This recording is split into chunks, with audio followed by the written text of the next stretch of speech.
Welcome back. আপনাদের সবাইকে স্বাগত জানাচ্ছি আমি রাসেল। আশা করছি আপনারা সবাই ভালো আছেন আর ভালোর দলে আছেন।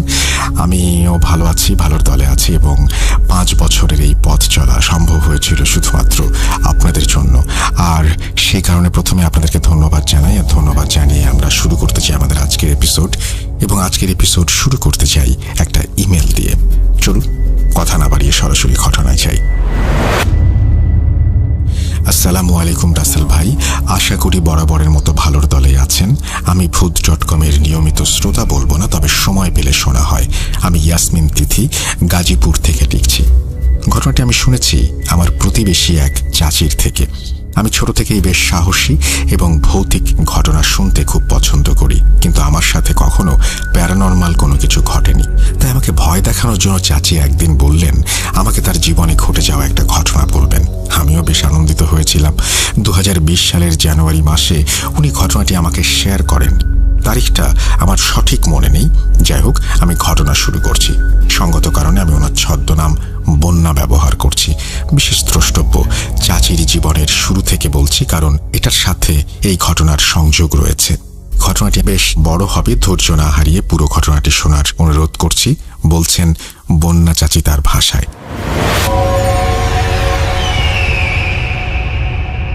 আমার বাবার বাড়ি পাবনা জেলায়। আমার বয়স যখন 5 বছর তখন আমার মা মারা যায়। বাবার একটা বিয়ে করেন। সৎ মা আমাকে খুব মারধর করত, ঠিকমতো খেতে দিত না, বাবাও কিছু বলতো না। আমি স্কুলে পড়তে চাইলে মারত। এভাবেই চলছে আরো কিছু বছর। যখন আমার বয়স 12 থেকে 13, তখন বাবা পাশের বাড়ির এক ছেলের সাথে আমাকে বিয়ে দেয়। সেখানেও আমাকে খুব টর্চার করত। সহ্য করতে না পেরে বিয়ের 3 মাসের মাথায় আমি পালিয়ে আমার নানা বাড়ি বগুড়ায় চলে যাই। কিন্তু তারা আমাকে কি দেখবে? তাদের অবস্থা নুন আনতে পান্তা ফোরানোর মতো। দুবেলা খেতে দেওয়ার বিনিময়ে আমি তাই পরের বাড়িতে কাজ করতাম, কখনো খেতে কাজ করতাম। এমনি একদিন খেতে কাজ করে বাড়ি ফেরার পথে মাথা ঘুরে রাস্তায় সেন্সলেস হয়ে পড়ে যাই। এক ট্রাক ড্রাইভার আমাকে দেখে এবং সে আমার হুঁশ ফেরায়, আমাকে বাড়ি নিয়ে যায়।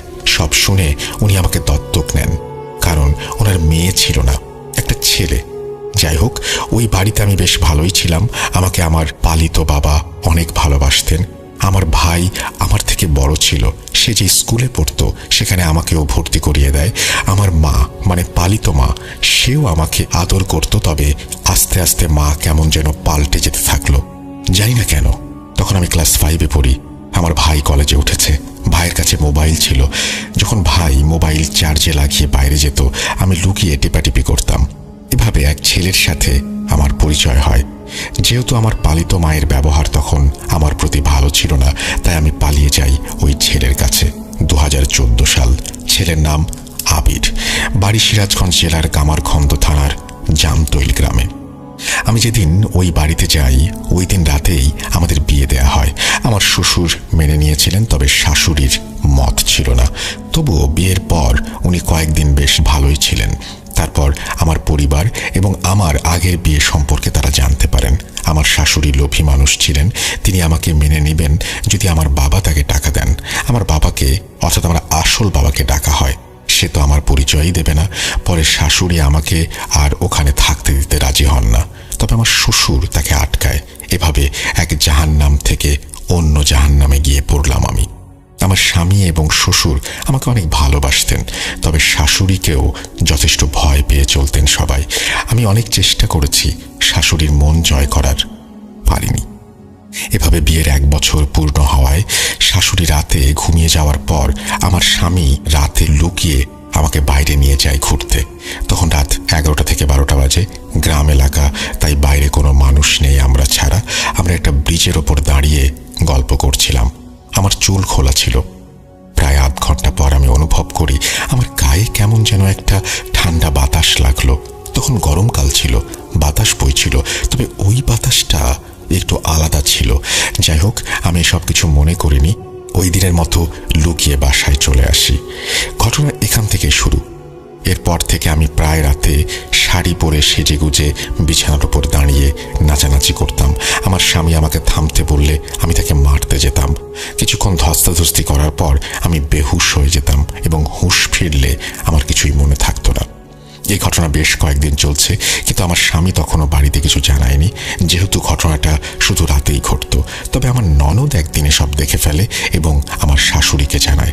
আমার শাশুড়ি আমাকে হেল্প করবে তো দূরের কথা, বরং আমাকে ডাইনি বলে গালি দিতে থাকে।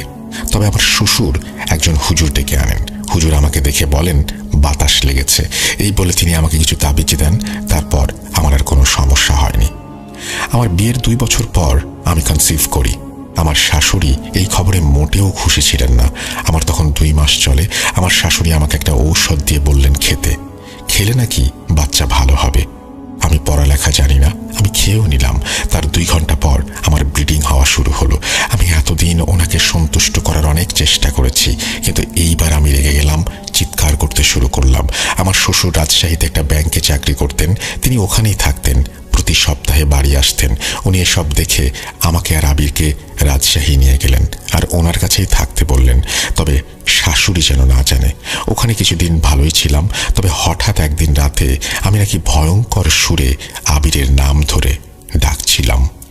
আবির ভয় পেয়ে আমার শ্বশুরকে ডাকলে তিনি সূরা পড়ে কোনোভাবে আমাকে ওই দিন শান্ত করেন। কিন্তু এরকম প্রায় হতে থাকলো।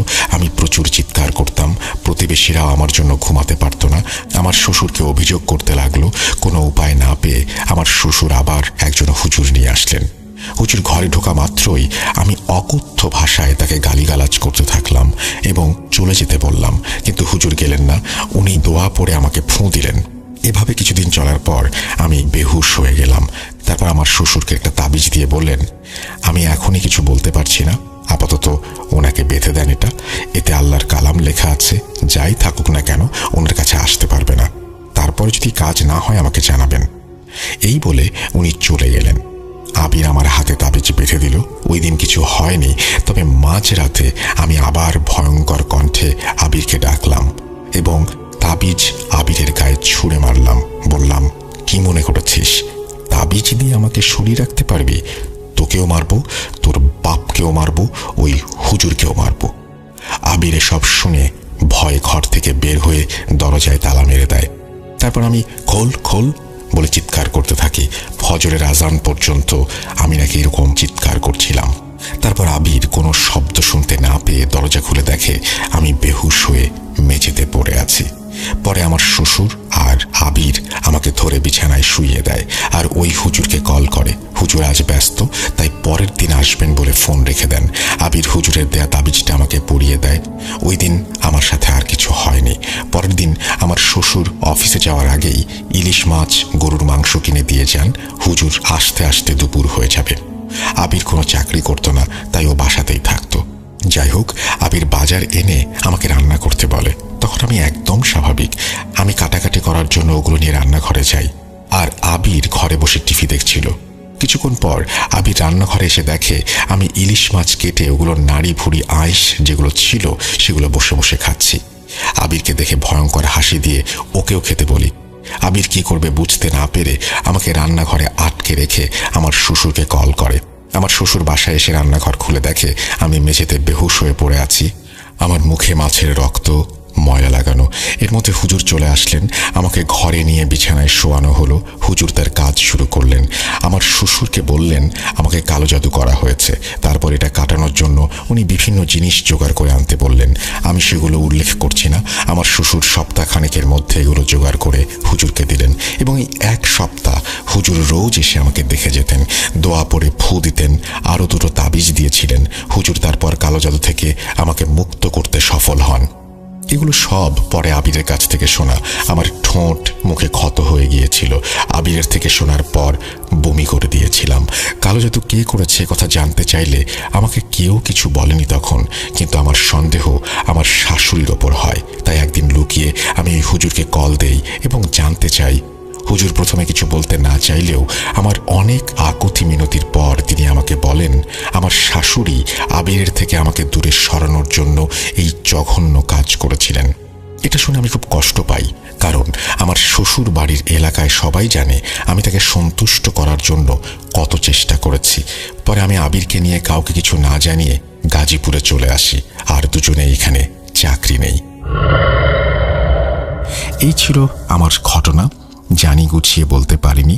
আমি ইংরেজির ছাত্রী, তাই বাংলা লিখতে গেলে প্রচুর স্পেলিং মিস্টেক হয়। যদি ভালো লাগে ভুল ত্রুটি ক্ষমা সুন্দর দৃষ্টিতে দেখবেন এবং ঘটনাটি শেয়ার করবেন।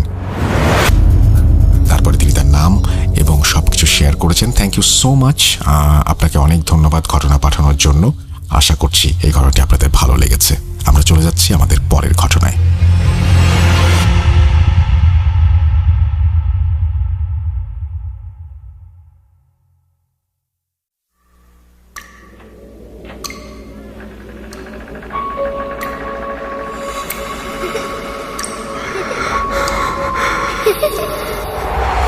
লুকোচুরি খেলবে? লুকোচুরি তুমি লুকাও, আমি ঠিকই তোমাকে খুঁজে পাবো।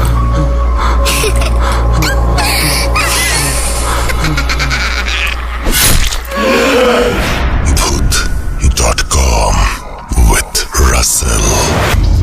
Welcome back. আপনাদের সবাইকে স্বাগত জানাচ্ছি। আমি রাসেল। আশা করছি আপনারা সবাই ভালো আছেন, ভালোর তলে আছেন। যেভাবে লেখা আছে আমি সেভাবেই পড়ছি। আসসালামু আলাইকুম রাসেল ভাই, কেমন আছেন জিজ্ঞেস করলাম না, কারণ আমি জানি আপনি সবসময় ভালোর দলে থাকেন। ভূত.com এখন এমন একটি প্ল্যাটফর্ম হয়েছে যা মানুষের সাথে ঘটে যাওয়া ঘটনা শেয়ার করার জন্য একটি জনপ্রিয় মাধ্যম। আমি মাহিম বলছিলাম নাটোর জেলার বড়াইগ্রাম থানার জোনাইল ইউনিয়নের চর গোবিন্দপুর থেকে। প্রথমে ভূত FM এবং ভূত.com-এর একজন নিয়মিত শ্রোতা আমি। অনেকদিন ধরেই ভাবছি আমার সাথে ঘটা ঘটনা আপনাদের সাথে শেয়ার করব, কিন্তু সময় হয়ে ওঠে না। দ্বিতীয়ত, আপনার ইমেলটা জানা ছিল না। মেসেঞ্জারে যখন আপনার ইমেলটা জানলাম তখনই আপনার কাছে ঘটনা লিখতে বসলাম। এই প্রথম কোনো ঘটনা শেয়ার করছি। আশা করছি প্রিয় লিসেনার্সদের ভালো লাগবে। যদি আমার ঘটনা সিলেক্টেড হয় তাহলে পড়ে শোনাবেন। রাসেল ভাই, এই প্রথম লিখছি, লেখায় কোনো ভুল ত্রুটি হলে ক্ষমা সুন্দর দৃষ্টিতে দেখবেন। মানুষের জীবনে এমন কিছু ঘটনা ঘটে থাকে যা আঁতকে ওঠার মতো। যাই হোক, ঘটনায় যাওয়া যাক। ঘটনার সালটা 2020। সেবার আমি SSC পরীক্ষার্থী। সামনে পরীক্ষা থাকায় চাপটা একটু বেশিই ছিল পড়ার। আমার ফুফাতো ভাই সেইবার HSC পরীক্ষার্থী। আমাদের বাড়ির পাশে ভালো কলেজ থাকাতে ফুফাতো ভাই আমাদের বাড়িতে থেকেই লেখাপড়া করতেন। প্রতিদিনের মতো আমি আর লিমন ভাই রাত 12টার পর ঘুমোতে যেতাম। এদিকে পরীক্ষাও খুব সামনে। হঠাৎ একদিন রাতে আমার সারা শরীর অবশ হয়ে আসার মতো হয়। মনে হচ্ছিল সমস্ত পৃথিবী আমার শরীরের ওপরে ভর করে আছে। আমার দম বন্ধ হয়ে আসে। আমার মুখ থেকে একটা শব্দ বের হচ্ছিল না।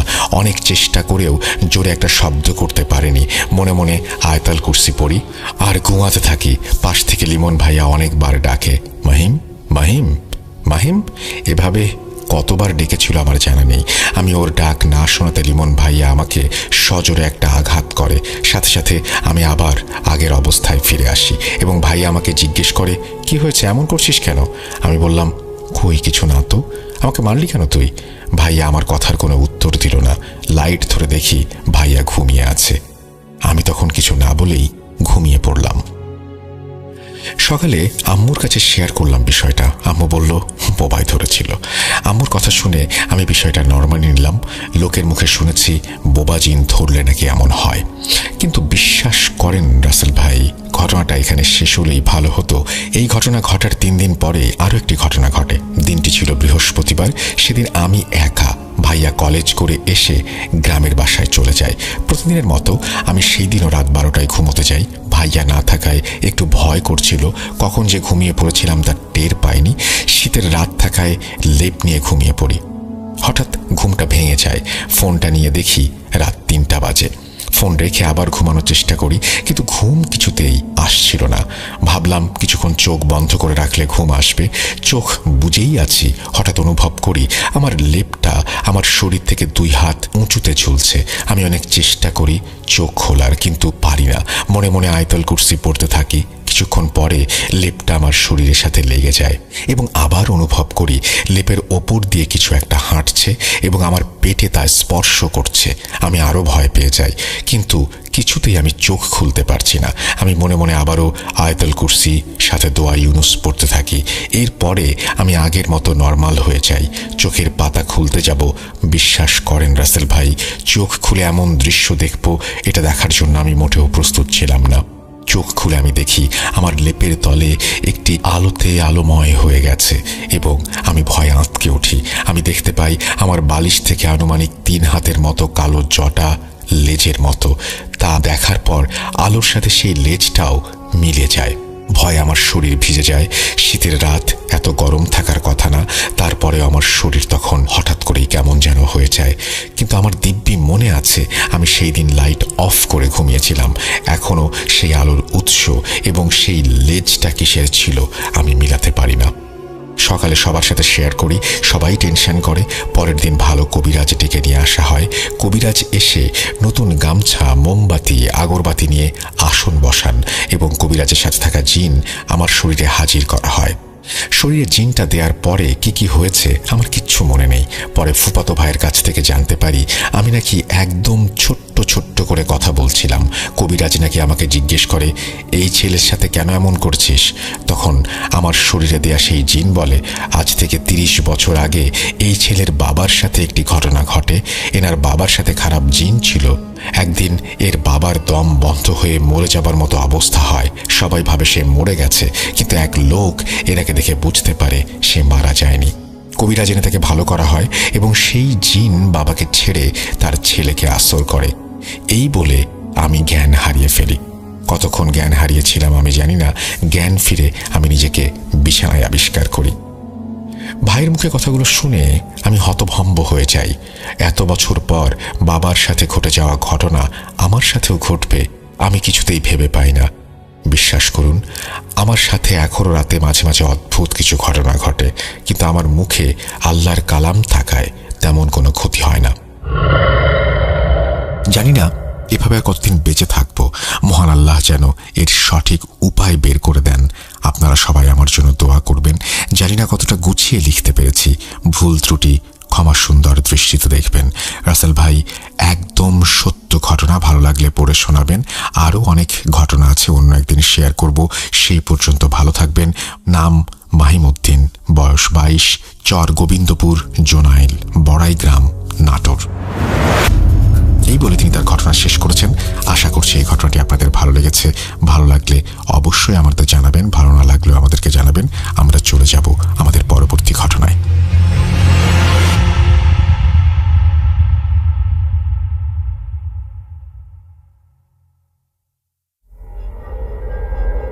Spirit, be here with me.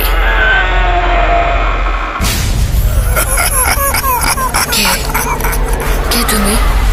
Bhoot.com. The fear returns with Russell.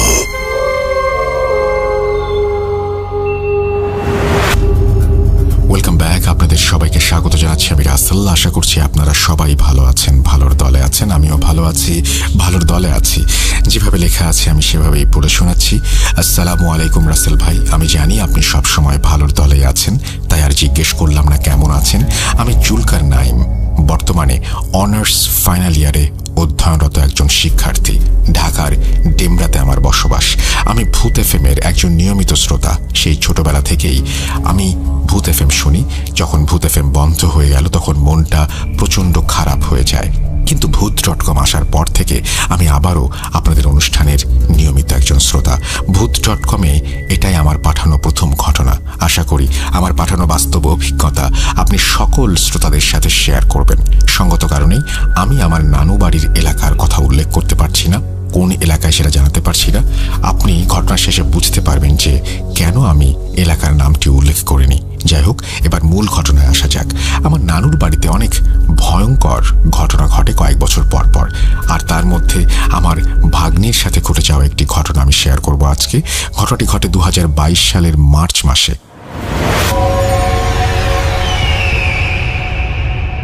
আমার ছোট খালামণি অসুস্থতাজনিত কারণে ঢাকার সোহরাওয়ার্দী হাসপাতালে শেষ নিঃশ্বাস ত্যাগ করেন। উনি 3 মার্চ সকাল 8:13 ইন্তেকাল করেন। সকালে বাসায় ফোন আসার সাথে সাথে আমার আম্মু, আব্বু, বড় আপু এবং বড় ভাইয়া কান্নার রোল ফেলে দেন বাড়িতে। কারণ ওনাকে আমার আম্মু আব্বু নিজের মেয়ের মতো করেই মানুষ করেছিলেন। উনি সবার ছোট হওয়ার কারণেই। সাথে সাথেই আমাদের গ্রামের উদ্দেশ্যে আমরা রওনা দিই, কারণ দাফন করা হবে গ্রামের বাড়িতেই। আমাদের সাথে রওনা দেন আমার ফুফাতো বোন এবং ওনার বড় ছেলে সিয়াম, আমার ভাগ্নে। আমরা গ্রামে পৌঁছে যাই সকাল 11টার ভেতর। তারপর সারাদিন বিভিন্ন কাজ করে আমরা ক্লান্ত। আমার একটা বাজে দিক আছে, কেউ মারা গেলে আমার কাছে বিন্দুমাত্র খারাপ লাগে না, আমার চোখ দিয়ে এক ফোঁটা পানিও ঝরে না। এই কথা বলার কারণ ঘটনার শেষে বুঝতে পারবেন। আমার কাছে মনে হয় মৃত্যু হয়েছে তো কি হয়েছে, এটা অনেক সাধারণ একটা ব্যাপার আমার কাছে। কিন্তু সেই রাতে এমন কিছু ঘটে আমার সাথে, যা দেখে আমার চোখ দিয়ে অশ্রু ঝরতে থাকে নিজের অজান্তেই। সেদিন সন্ধ্যার মধ্যেই দাফন শেষ করে আমরা বাড়ির সবাই গ্রাম্য বাড়ির উঠোনে বসে 4 দিনের মিলাদের ব্যাপারে কথা বলতে থাকি। এক্স্যাক্ট সময়টা মনে নেই, আমার যতটুকু মনে হয় রাত 8টার দিকে আমি আমার ভাগিনাকে বলি, চল বাইরে যাই। আসলে আমার স্মোক করার অভ্যেস আছে, তাই আমার ফুফাতো বোনের ছেলেকে নিয়ে বাড়ির বাইরে যাই স্মোক করার জন্য। বাড়ির সামনেই 3 রাস্তার মোড়ে একটা পুরাতন করই গাছ আছে। আমার একটু প্রাকৃতিক ডাকে সাড়া দেবার দরকার ছিল। সেই গাছের নিচে আমি একটা জায়গা খুঁজে নিই। ঠিক তখনই আমি আর আমার ভাগ্নে একসাথে বলে উঠি, অনেক বড় ভুল করে ফেলেছি, এই জায়গাটা অপবিত্র করা ঠিক হয়নি। কারণ আমি আর আমার ভাগ্নে দুজনেরই মনে হচ্ছিল পেছনে কেউ দাঁড়িয়ে আছে। যাই হোক, প্রাকৃতিক কাজ সেরে আমি সিগারেট বের করি এবং আমি আমার ভাগ্নেকেও দিই। সিগারেট টান দিতে দিতে হঠাৎ আমার নজরে পড়ে আমার থেকে 5-6 হাত দূরে একটি কালো অবয়ব আমাদের দিকে তাকিয়ে তার লাল চোখ দিয়ে প্রখরভাবে আমাকে দেখছে। এই দৃশ্য দেখে আমি এবং আমার ভাগ্নে একে অপরের দিকে তাকিয়ে কোনো রকম কথা না বলেই সামনের দিকে এগিয়ে যাই। সামনে যেতে যেতে হঠাৎ আমরা খেয়াল করি যে আমরা বাড়ি থেকে মাত্র 5 মিনিটের দূরত্ব অতিক্রম করেছি। তখন তড়িঘড়ি করে আবার বাড়ির দিকে এগোতে থাকি। তখন মনে হচ্ছিল হঠাৎ পেছনে কেউ একজন গাছ থেকে লাফ দিয়ে পড়ল এবং আমাদের পেছন পেছন হাঁটতে লাগলো। তখন আমার ভাগ্নে বলতে লাগলো, মামা, আমার বুকে প্রচণ্ড ব্যথা হচ্ছে। এই কথা শুনে ওর কাঁধে হাত দিয়ে মামার দায়িত্ব পালন করি, ওকে নিয়ে সামনে এগোতে থাকি। বাড়ির মেইন গেটের সামনে এসে আমরা লক্ষ্য করি সেই কালো অবয়বটি তেমনি আগের মতোই একই জায়গায় দাঁড়িয়ে আমাদের দিকে তাকিয়ে আছে। আমি এতক্ষণ তেমন ভয় পাইনি, কিন্তু এই দৃশ্যটি আবার দেখে আমার বুকের ভেতরে ধপ করে ওঠে। তারপর বাড়িতে যেয়ে আমার খালাতো ভাইয়ের সাথে সম্পূর্ণ ব্যাপারটা শেয়ার করি। সে আমাকে নিয়ে বাইরে বেরিয়ে দেখতে চান আমরা কোথায় দাঁড়িয়েছিলাম সেই জায়গাটি দেখতে। তখন আমরা তাকে সেই জায়গাটি দেখালে উনি বলতে থাকেন, এটা কি করেছো তোমরা? এই গাছটা অভিশপ্ত, আজ পর্যন্ত এখানে 4 জন ফাঁসি নিয়ে আত্মহত্যা করেছে। এই গাছটা ভয়ঙ্কর। অনেক দূর থেকে একজন কবিরাজ এসে এই গাছটি বন্ধ করে দিয়েছিলেন। তোমরা এই গাছটিকে অপবিত্র করেছো, গাছটির বাঁধ হয়তো ভেঙে গেছে। যাই হোক, তোমরা আর বাড়ির বাইরে যেও না। রাতে এই কথা বলে উনি আমাদের নিয়ে বাড়িতে প্রবেশ করেন।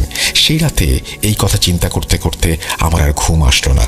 মাঝরাতে এই চিন্তায় আমি আবার স্মোক করার জন্য ঘর থেকে বের হয়ে উঠোনের পশ্চিম কোণায় দাঁড়িয়ে দাঁড়িয়ে স্মোক করতে থাকি। হঠাৎ মোবাইলের দিকে তাকিয়ে দেখি রাত 2:17। তখনই সামনে তাকিয়ে যা দেখি তা হয়তো এই দুনিয়ার কোনো মানুষই দেখতে চাইবেন না। তখন আবার মনে হচ্ছিল আমার সমস্ত শরীর অবশ হয়ে গেছে, আমার রক্ত শীতল হয়ে গেছে। কারণ আমি দেখছিলাম আমার ছোট খালামণি একটা সাদা কাপড় পরে আমার সামনে দিয়ে হেঁটে যাচ্ছে এবং আমার দিকে তাকিয়ে হাসছে। কিন্তু এটা কি করে সম্ভব? আজ বিকেলেই তো ওনার লাশকে আমরা দাফন করে এসেছি। এই দৃশ্য দেখার পর আমি অনেক কষ্টে সূরা ইখলাস পড়ে যখন ঘরের দিকে ফিরে যাব, তখন দেখি ঘরের দরজার সামনে আজ সন্ধ্যায় দেখা সেই কালো অবয়বটি দাঁড়িয়ে তার লাল দুটো চোখ দিয়ে আমাকে দেখছে। তখন আমি উপরওয়ালার কাছে মনে মনে দোয়া করছিলাম, হে আল্লাহ, আমাকে মাফ করে দিও, এইটা হয়তো আমার জীবনের শেষ মুহূর্ত। এই অবয়ব দেখার পর বুঝতে পারলাম একটু আগে দেখা আমার ছোট খালার সেই অবয়বটা আবারও আমাকে ক্রস করে আমার সামনে দিয়ে হেঁটে বাড়ির অন্যদিকে চলে গেল। কিন্তু সেই কালো অবয়বটি ঠিক তেমনি দাঁড়িয়েছিল। সত্যি কথা বলতে আমি আর নিতে পারছিলাম না। এক পর্যায়ে আমি ভয়ে ডুকরে কেঁদে উঠি এবং যত সূরা পারতাম পড়ার চেষ্টা করি। কতক্ষণ ভয়ে কেঁদেছি জানি না। একটা সময় সেই কালো অবয়বটা হাওয়ায় মিলিয়ে যায়। তারপর আমি আবার ঘরে প্রবেশ করি। ঘরে ঢুকে মোবাইলে তাকিয়ে দেখি রাত 2:55। সেই রাতে একটা ব্যাপার আমাকে ভাবিয়ে তোলে যে আমি কেউ মারা গেলে কাঁদি না, সেই আমি আজকে এইভাবে কাঁদলাম। আসলে এই দুনিয়ায় আমাদের অনেক অজানা কিছু আছে যা আমাদের চিন্তা শক্তির বাইরে। আর একটা বিষয় আমাকে এখনো ভাবিয়ে তোলে, আর তা হলো একজন মৃত মানুষকে আমি দেখলাম। এইটা কিভাবে সম্ভব জানি না। ঘটনাটি আপনাদের কাছে কতটা বিশ্বাসযোগ্য মনে হয়েছে, কিন্তু যার সাথে ঘটে সেই শুধু বুঝতে পারে। ভালো লাগলে অবশ্যই শেয়ার করবেন। এবং এটা বলে আমি আমার ঘটনার সমাপ্তি টানছি। আপনাদের সকলের সুস্থতা কামনা করি। আমার ঘটনা সিলেক্টেড হলে অবশ্যই আমাকে জানাবেন, অনুরোধ রইল। ধন্যবাদ আপনাকে। আশা করছি আপনার এই ঘটনাটি যারা শুনছেন তাদেরও ভালো লেগেছে। আমরা চলে যাব আমাদের পরবর্তী ঘটনায়। তবে এই ঘটনাগুলো এমন যে ঘটনাগুলো হয়তো আপনারা আগেও শুনেছেন, হয়তো শোনেননি কেউ কেউ, বা বারবার শুনতে চাইবেন। চলুন কথা না বাড়িয়ে আমরা সেই ঘটনাগুলোর দিকে যাই।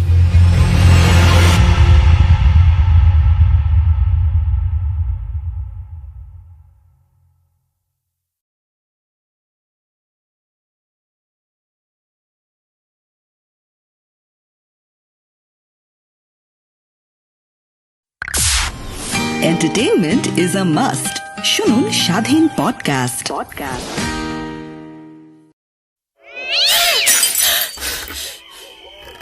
আজ আবার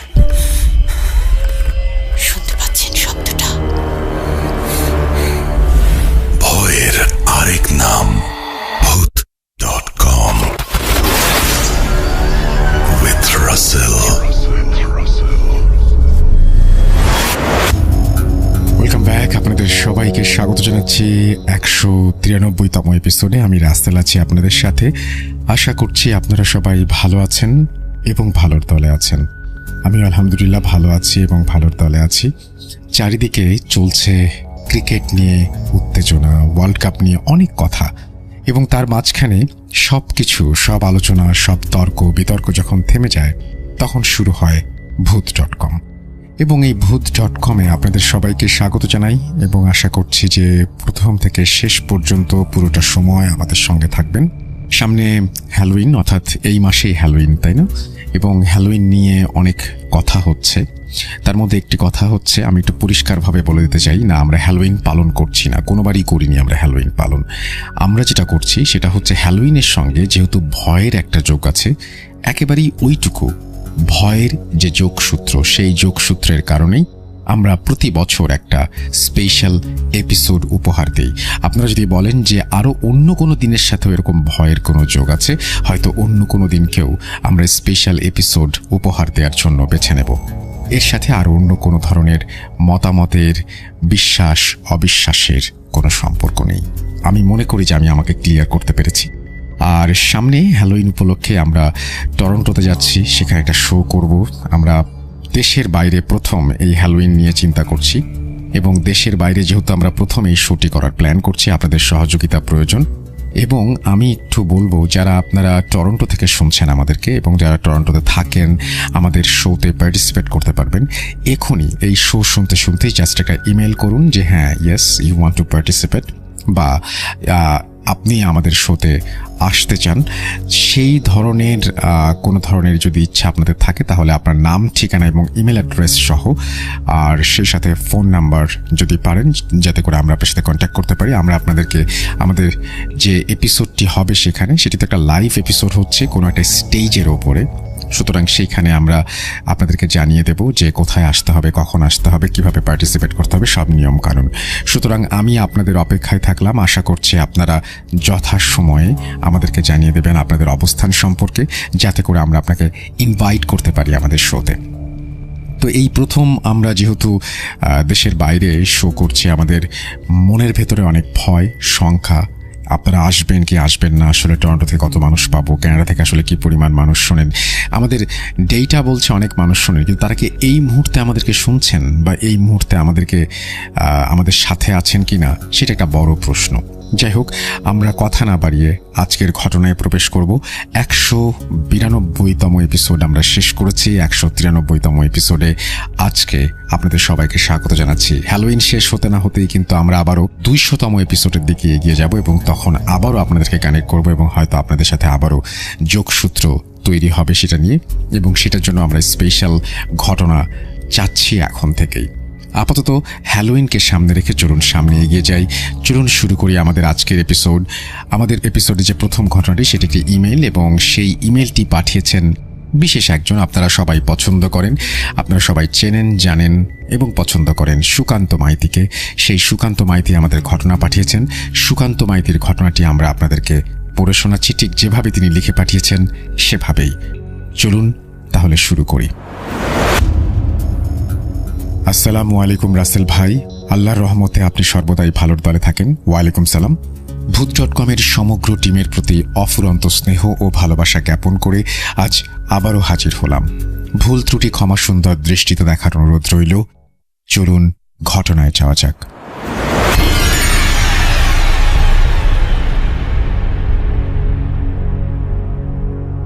হঠাৎই দক্ষিণের খোলা জানালা দিয়ে বয়ে আসা কনকনে হাওয়াটা গায়ে লাগতেই দাদু একটু শিউরে ওঠেন। চোখ খুলে দেখেন পরিষ্কার আলো ঘরে প্রবেশ করছে। যাহ, ভোর হয়ে এসেছে বোধহয়। ইস, বাকিরা এতক্ষণে উজানের সব মাছ ধরে ফেলল হয়তো। বিড়বিড় করে ঠাকুমাকে দু একটা গালাগালি করে আর কোনো কিছু ৭-৫ না ভেবে দাদু মাছ ধরার জাল ও ব্যাগ নিয়ে বেরিয়ে পড়েন। ঠাকুমা অন্য ঘরে ঘুমাতেন। এদিকে ঠাকুমার ওপর অভিমান হওয়ায় দাদু তাকে আর ডাকেননি। আসলে ঠাকুমারই ভোরবেলা দাদুকে ডেকে দেওয়ার কথা ছিল, অথচ তিনি ঘুমাচ্ছেন। দাদু ইষ্ট দেবতার নাম নিয়ে লণ্ঠন হাতে খিড়কি দরজা খুলে ধীরে ধীরে রাস্তায় পা রাখলেন। গত সন্ধ্যায় বৃষ্টি হয়েছে, তাই রাস্তাঘাট পিচ্ছিল কাদায় ভর্তি। কাদা বাঁচিয়ে হাঁটতে হাঁটতে দাদু ততক্ষণে গ্রাম ছাড়িয়ে অনেকটা পথ চলে গেছেন। মাথার মধ্যে শুধু একটাই চিন্তা, বাকিরা এতক্ষণে বুঝি সব মাছ ধরে নিল। তাই হয়তো বিষয়টাকে তিনি এত গুরুত্ব দেননি। গাছপালার ফাঁক দিয়ে মাথার ওপর যে উজ্জ্বল আলো এসে পড়েছে, সেটা যে ভোরের আলো না, নিশিরাতের শুক্লপক্ষের ভরা চাঁদের আলো, তা তিনি খেয়াল করেননি। হুঁশটা ফেরে গ্রাম ছাড়িয়ে কুলপাড়ের জঙ্গলের রাস্তা ধরার পর একটি রাতচরা পাখির বিভৎস ডাকে চমকে উঠে দাদু মাথা তুলে চারিদিকে তাকিয়ে বুঝতে পারলেন যে তিনি জানলা দিয়ে আসা ভোরের চাঁদটাকে ভোরের আলো ভেবে খুব ভুল করে গভীর রাতেই মাছ ধরার জন্য বেরিয়ে এসেছেন। তিনি বুঝতে পারছিলেন এভাবে এত রাতে বেরিয়ে আসাটা তার ঠিক হয়নি, কিন্তু কিছুক্ষণের মধ্যেই মনটা খুশিতে ভরে ওঠে। আসলে তিনি সবার প্রথম মাছ ধরতে যাচ্ছেন। যতক্ষণে ভোরে বাকিরা মাছ ধরতে আসবে, ততক্ষণে তিনি বেশ অনেকটাই মাছ ধরে ফেলবেন। সেই খুশিতে দাদু আর কিছু না ভেবে ধীরে ধীরে মাছ মারা বিলের দিকে এগিয়ে যেতে লাগলেন। কুলপাড়ের জঙ্গলটা বেশ নিরিবিলি ও ঘন। সেই রাস্তায় দিনের বেলাতেও লোক খুব একটা পা মারায় না, রাতে তো কল্পনার দূরহস্ত। কিন্তু দাদু ছিলেন প্রচণ্ড সাহসী মানুষ, তাই তিনি কোনো কিছু তোয়াক্কা না করে চুপচাপ এগিয়ে যাচ্ছিলেন। কিছুক্ষণ চলার পর দাদু হঠাৎই পেছনে কাদা জলে কারুর ছলাৎ ছলাৎ করে হেঁটে আসার শব্দ পেলেন। ব্যাপারটায় দাদু এতটা গুরুত্ব দিলেন না। ভেবেছিলেন হয়তো কোনো শেয়াল বা হায়না গোছের কোনো প্রাণী হেঁটে আসছে। কিছুক্ষণ পর কি মনে করে দাদু হঠাৎই পেছনে ঘুরে দেখতেই আচমকা শব্দটা থেমে যায়। ব্যাপারটা অদ্ভুত হলেও দাদু তখনও পাত্তা দেননি, এগিয়ে যাচ্ছিলেন মাছ মারা বিলের দিকে। কিন্তু কয়েক মুহূর্ত পর আচমকা তিনি অনুভব করলেন শব্দটা ক্রমশ দ্রুত তার দিকে এগিয়ে আসছে, যেন এক প্রকার দৌড়। দাদুর আর বুঝতে বাকি ছিল না যে কেউ তার পিছু নিয়েছে। তিনি দ্রুত কিছু মন্ত্র পড়ে নিজের শরীর বন্ধ করে পেছনে না ঘুরেই গম্ভীর রাশভারী কণ্ঠে বলে উঠলেন, যে আমার পিছু নিয়েছিস তুই নিশ্চয়ই জানিস আমি কে। আমি নরসিংহ ভট্টাচার্য। জানিস, নিমিষেই তোকে ভস্ম করে দিতে পারি। ভালো চাস তো নিজের জগতে ফিরে যা। সঙ্গে সঙ্গে শব্দটা থেমে যায়। দাদু এবারে কিছুটা দ্রুত হাঁটা শুরু করলেন। তিনি জানতেন এটা কুলপাড়ের জঙ্গল। গাব গাছটা আর কিছুক্ষণের মধ্যেই রাস্তার ডান পাশে ডোবাটার কাছে পড়বে। সেই গাব গাছ নিয়ে বহু হাড় হিম করা ঘটনা এলাকার সবাই জানে। তিনি নিজেও চাক্ষুষ সাক্ষী। যদিও দাদু শরীর বন্ধ করে নিয়েছেন, তবুও দিনের শেষে তিনিও তো রক্তমাংসের মানুষ। গভীর রাতে একা একা বেরিয়ে আসায় বোকামি তো করেছেনই, ফিরে না গিয়ে তার থেকেও আরও বোকামি করেছেন। যাই হোক, ইষ্ট দেবতার নাম করতে করতে দাদু এগিয়ে যাচ্ছিলেন। কয়েক মুহূর্ত পর তার সামনের দৃশ্য দেখে দাদু চমকে ওঠেন। লণ্ঠনের নিভু নিভু আলো ও জ্যোৎস্নার রূপালী আলোয় দাদু লক্ষ্য করলেন একটি বিশালাকার গাব গাছ দৈত্যের ন্যায় সহস্র হাতের মতো শাখা প্রশাখা বিস্তার করে রাস্তার মাঝখানে দাঁড়িয়ে। চাঁদের আলোয় কালচে সবুজ পাতাগুলো চিকচিক করছে। এ কি করে সম্ভব? গাছটা তো রাস্তা থেকে হাত পাচে ডান দিকে ঝোপঝাড়ের মাঝে ডোবার কাছে ছিল। তাহলে কি আমি ভুল দেখছি? নাকি কাদা জলে রাস্তা গুলিয়ে ভুল করে গাবগাছের দিকে চলে এসেছি। মনে মনে এই ভেবে দাদু যখন চোখ কচলে ভালো করে দেখতে গেলেন, তখন বুঝতে পারলেন ব্যাপারটা মোটেও স্বাভাবিক নয়। গাছটা সম্ভবত কোনো এক অলৌকিক শক্তির বলে রাস্তার মাঝে দাঁড়িয়ে। তবুও মনের ভুল ভেবে সাহস করে দাদু গাছটিকে পাশ কাটিয়ে যাচ্ছিলেন। ঠিক সেই সময় একটি ভয়ঙ্কর ঘটনা ঘটে যায়। যেই দাদু গাছটিকে পাশ কাটাতে গেছেন, অমনি মরমর করে একটি প্রকাণ্ড ডাল দাদুর ঠিক সামনে ভেঙে পড়ে। অল্পের জন্য দাদু বেঁচে যান, আর এক পা বেশি এগুলেই ভারী ডালটা ঠিক তার মাথায় পড়ত। মুহূর্তের আকস্মিকতায় দাদু হতভম্বের মতো দাঁড়িয়ে পড়েন। হুঁশটা ফেরে রক্ত হিম করা একটা ফ্যাঁস ফ্যাঁসে কণ্ঠে, নরসিংহ, মনে পড়ে গোসাইগঞ্জের মিত্তির বাড়ির কথা? মিত্তির বাড়ির ছোট বউকে আমি ভীষণ পছন্দ করেছিলাম। ওকে আমার সাথে নিয়ে যেতে চেয়েছিলাম, কিন্তু তুই হার বজ্জাত সেখানে গিয়ে আমার সমস্ত আশা, লোভ, লালসা তছনছ করে দিয়েছিস। আজ তোকে কে বাঁচাবে? হে তো ব্রহ্ম মুহূর্ত, তাই না? আজ তুই আমার হাত থেকে বেঁচে যেতে পারবি না। প্রথমে তোর ঘাড়টাকে ভাঙবো, তারপর তোর রক্ত পান করব। আজ বড্ড ভুল হয়ে গেছে। এইভাবে ব্রহ্মক্ষণে বাড়ি থেকে বেরিয়ে আসাটা মোটেও ঠিক হয়নি। এই মুহূর্তে কিছু একটা না করলে শয়তানটা তো আমাকে আস্ত ছিঁড়ে খাবে। দাদু বিস্ময়ে মনে মনে বলে উঠলেন। পরিস্থিতি বেগতিক বুঝে মনের বিস্ময়টা চেপে সঙ্গে সঙ্গে পশ্চিম দিকে মুখ করে গুরুর নাম নিয়ে বেশ কয়েকটি মন্ত্র পাঠ করে মাটি থেকে একটি ঘাস ছিঁড়ে লণ্ঠনের আগুনে জ্বালিয়ে গাবগাছের ভাঙা ডালটার ওপর ছুঁড়ে দেন এবং দৃঢ় গম্ভীর কণ্ঠে বলেন, নরকের কীট, তুই আমার ক্ষতি করবি, নরসিংহ ভট্টাচার্যের ক্ষতি করবি। করে দেখ দেখি, সেদিন তো পালিয়ে গিয়েছিলি, কিন্তু আজ তোকে এমন জায়গায় পাঠাবো যেখান থেকে আর জীবনেও ফিরে আসতে পারবি না। এই দেখ। সে জ্বলন্ত ঘাসটি ভাঙা ডালটার উপর পড়ার সাথে সাথেই আশ্চর্যজনকভাবে প্রাকৃতিক এক অলৌকিক খেলায় গতরাত্রের বৃষ্টি ভেজা ডালটা অদ্ভুতভাবে দাও দাও করে জ্বলে ওঠে এবং তার সাথেই জ্বলন্ত আগুনের ভেতর থেকে ক্রমাগত চিৎকার ভেসে আসে। ও সেই সাথে কিছুক্ষণ আগের সেই পরিচিত ফ্যাঁস ফ্যাঁসে কণ্ঠস্বরটি বলে ওঠে, চলে যাচ্ছে নরসিংহ, কাজটা তুই ঠিক করলি না। এর বদলা একদিন আমি নেবই। আজকের মতো গেলেও তোকে আমি ছাড়ব না। তোর মৃত্যু আমার হাতেই হবে। দেখব সেদিন তোর তন্ত্র বিদ্যা তোর মন্ত্রের কাছে কিভাবে টিকে থাকে। সঙ্গে সঙ্গে তোলপাড় করে ঝড়ের সাথে গাবগাছটি যেন অদ্ভুতভাবে রাস্তার ডান পাশে সরে গেল। এরপর কয়েক মুহূর্তের অতল নিস্তব্ধতা।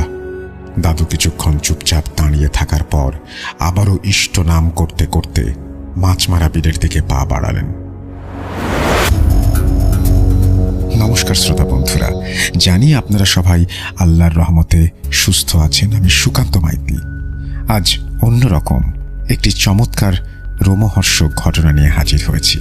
আচ্ছা, আপনাদের 131তম এপিসোডে মাথাবিহীন দেহ ঘটনাটি মনে আছে তো?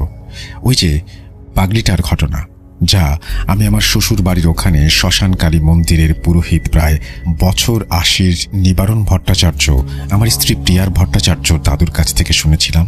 যেহেতু উনি শ্মশানেই থাকেন, তাই ওনার কাছে যে অলৌকিক ঘটনার সম্ভার থাকবে সে বিষয়ে কোনো সন্দেহ ছিল না।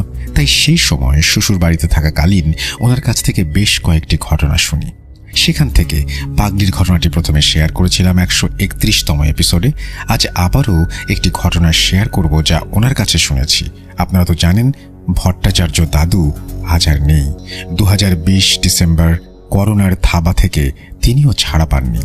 করোনায় আক্রান্ত হয়ে 7 দিনের মাথায় আমাদের সকলকে ছেড়ে এই ইহলোক ত্যাগ করে পরলোকে চলে গেছেন। ওপরওয়ালার কাছে ওনার আত্মার শান্তি কামনা করি।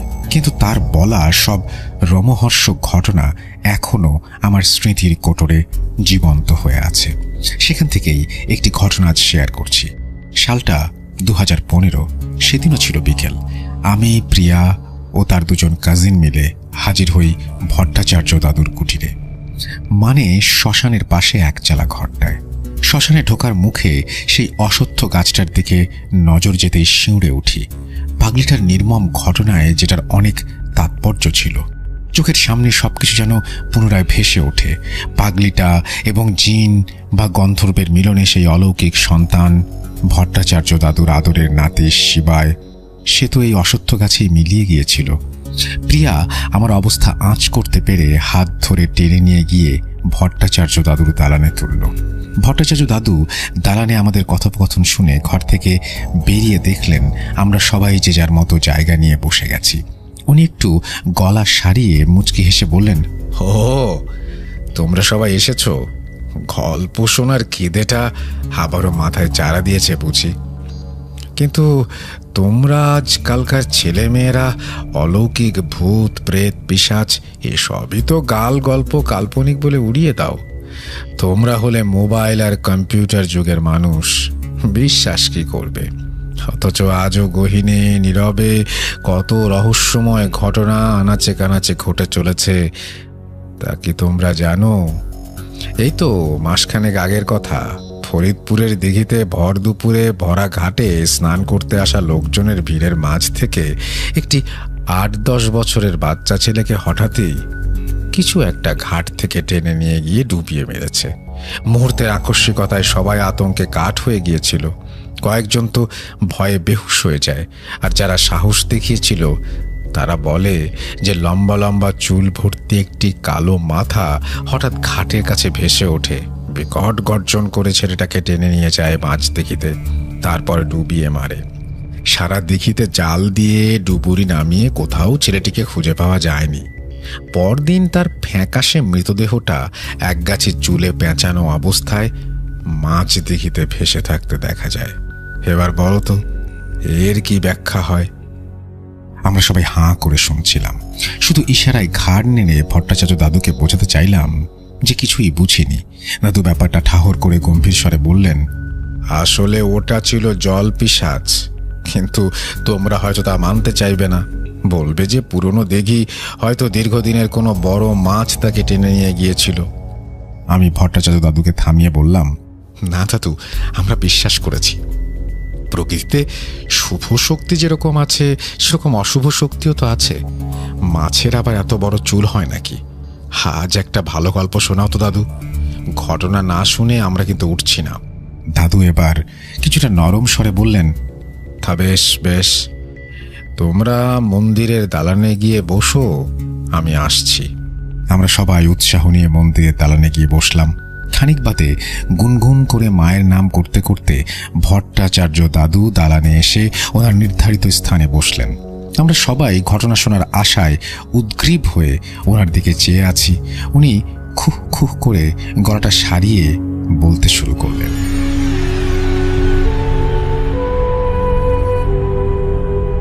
আজ তোমাদের যে ঘটনাটা বলবো তা আমার দাদুর কাছ থেকে শোনা। আমার দাদু স্বর্গত শ্রী নরসিংহ ভট্টাচার্য একজন বড় মাপের পুরোহিত, মা তারার একনিষ্ঠ ভক্ত।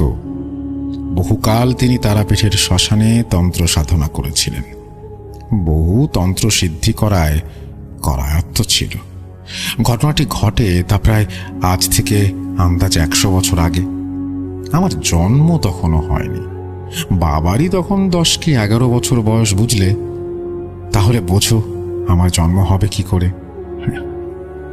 তা আমার বয়স যখন 7 কি 8 হবে ঠিক মনে পড়ছে না, সেই বয়সে এই তোমাদেরই মতো প্রায় দাদুর কাছে ভূতের ঘটনা শুনতে বায়না করতাম। সেরকমই একদিন বৃষ্টিমুখর সন্ধ্যায় দাদুর কাছে আবদার করলাম ভূতের ঘটনা শোনাতে। তখনই দাদু এই ঘটনাটি বলেছিলেন। পরবর্তীতে দাদুর মৃত্যু রহস্যটা আজও আমার কাছে ধোঁয়াশা। কিভাবে দাদু মারা গিয়েছিলেন তা পরে বলছি। যাই হোক, ঘটনায় ফিরি। মাছ ধরা রীতিমতো দাদুর নেশা ছিল। প্রতি বছরই বৃষ্টিকালে প্রায় প্রতিদিনই ভোর রাতে মাছ ধরতে বের হতেন। আমাদের গ্রামের পাশে ছিল একটা বিল, সেখানে প্রচুর মাছ পাওয়া যেত। বিলের নাম মাছমারা বিল। ছোটবেলায় বহুবার আমিও দাদুর সাথে ভোর রাতে মাছ ধরতে গিয়েছি। সেরকমই একটা দিন। সেদিন দাদু মাছ ধরতে বেরোন। পরিকল্পনা আগের থেকে ছিল যে তিনি ভোর রাতে উজানে মাছ ধরতে যাবেন। তখন বৃষ্টিকাল চলছে। সেই মতো ঠাকুমাকে তাড়াতাড়ি খেতে দিতে বললেন। এরপর খাওয়া দাওয়া শেষ করে ঠাকুমাকে ভোর রাতের দিকে ডেকে দেওয়ার কথা বলে শুয়ে পড়লেন।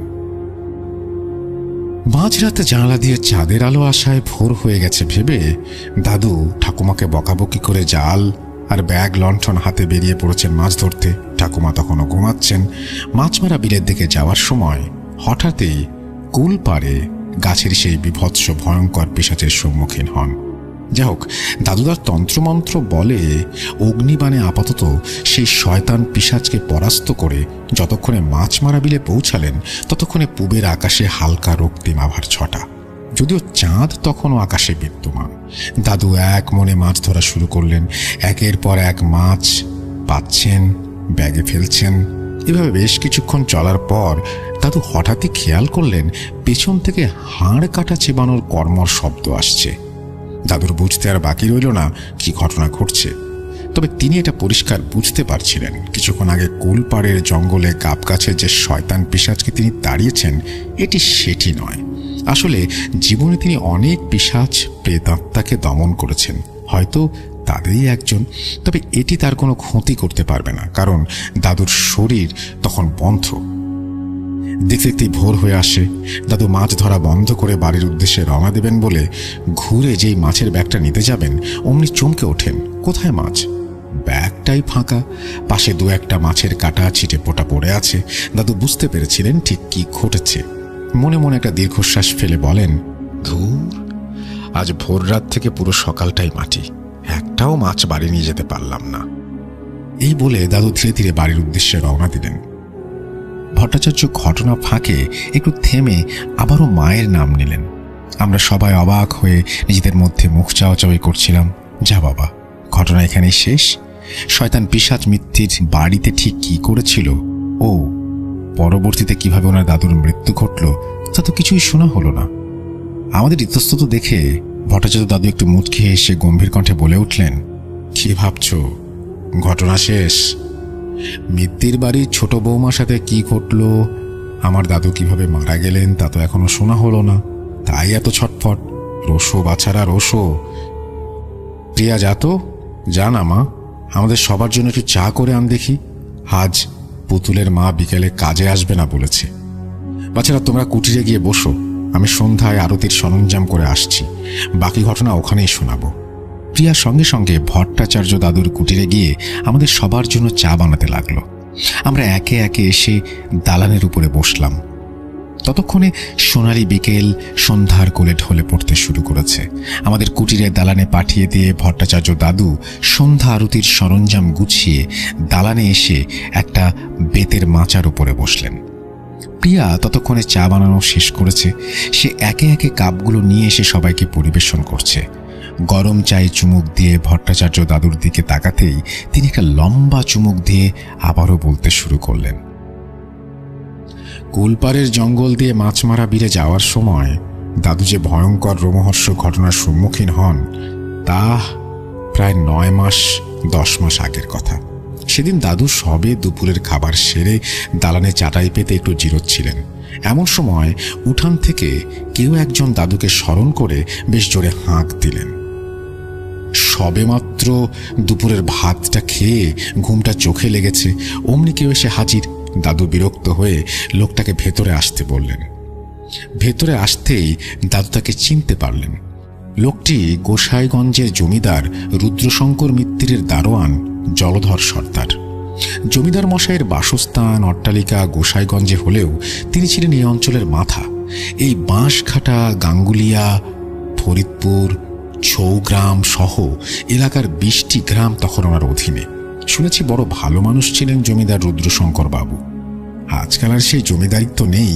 তার সেই অট্টালিকা সম প্রাসাদ এবং সবকিছু এখন ভগ্নস্তূপ। সাপ খোপ জঙ্গলে ঢেকে গেছে। শুনেছি ওনার বংশধরেরা বিদেশে ও কলকাতায় থাকেন।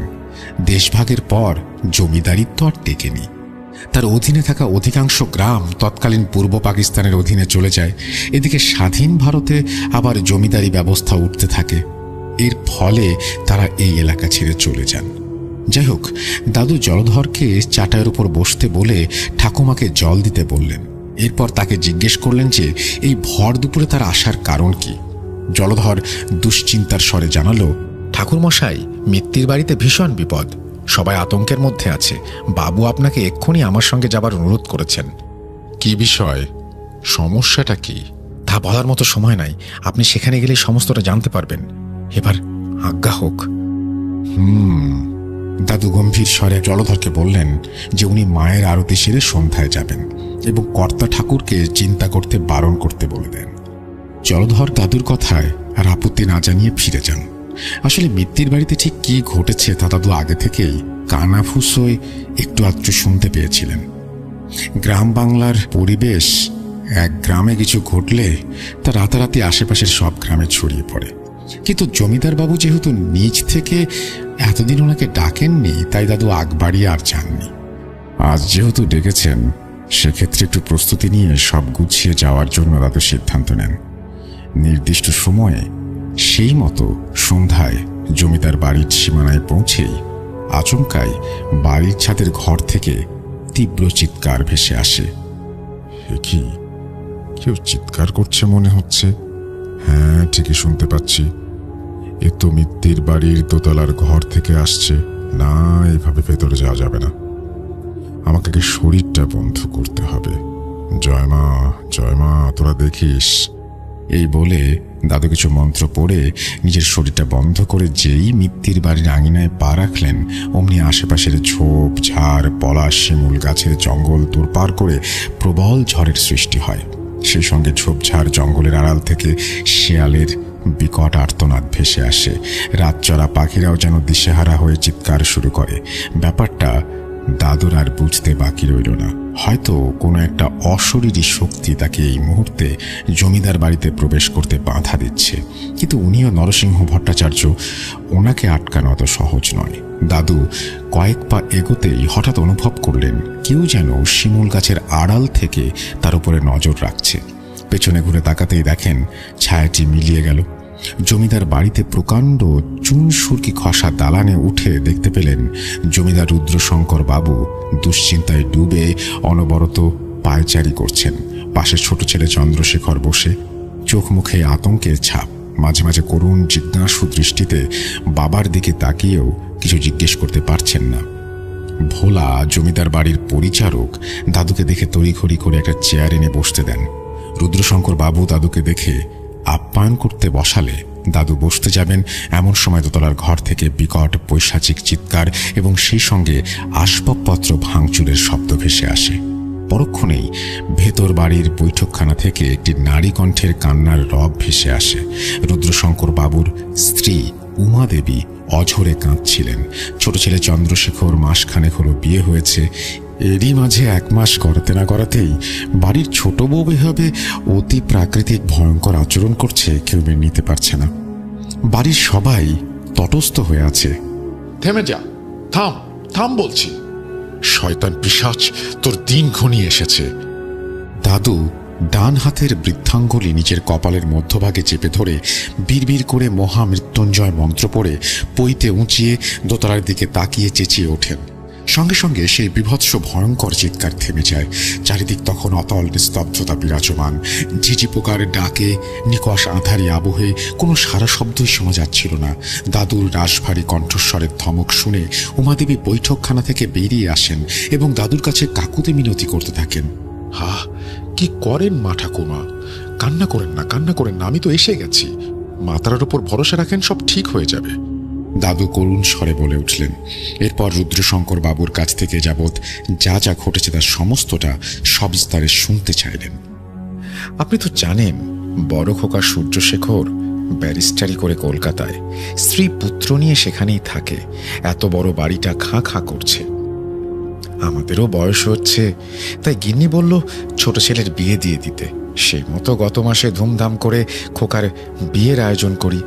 আপনিই তো অনুষ্ঠানের সবকিছু করলেন। আপনিই ছিলেন বিয়ের পুরোহিত।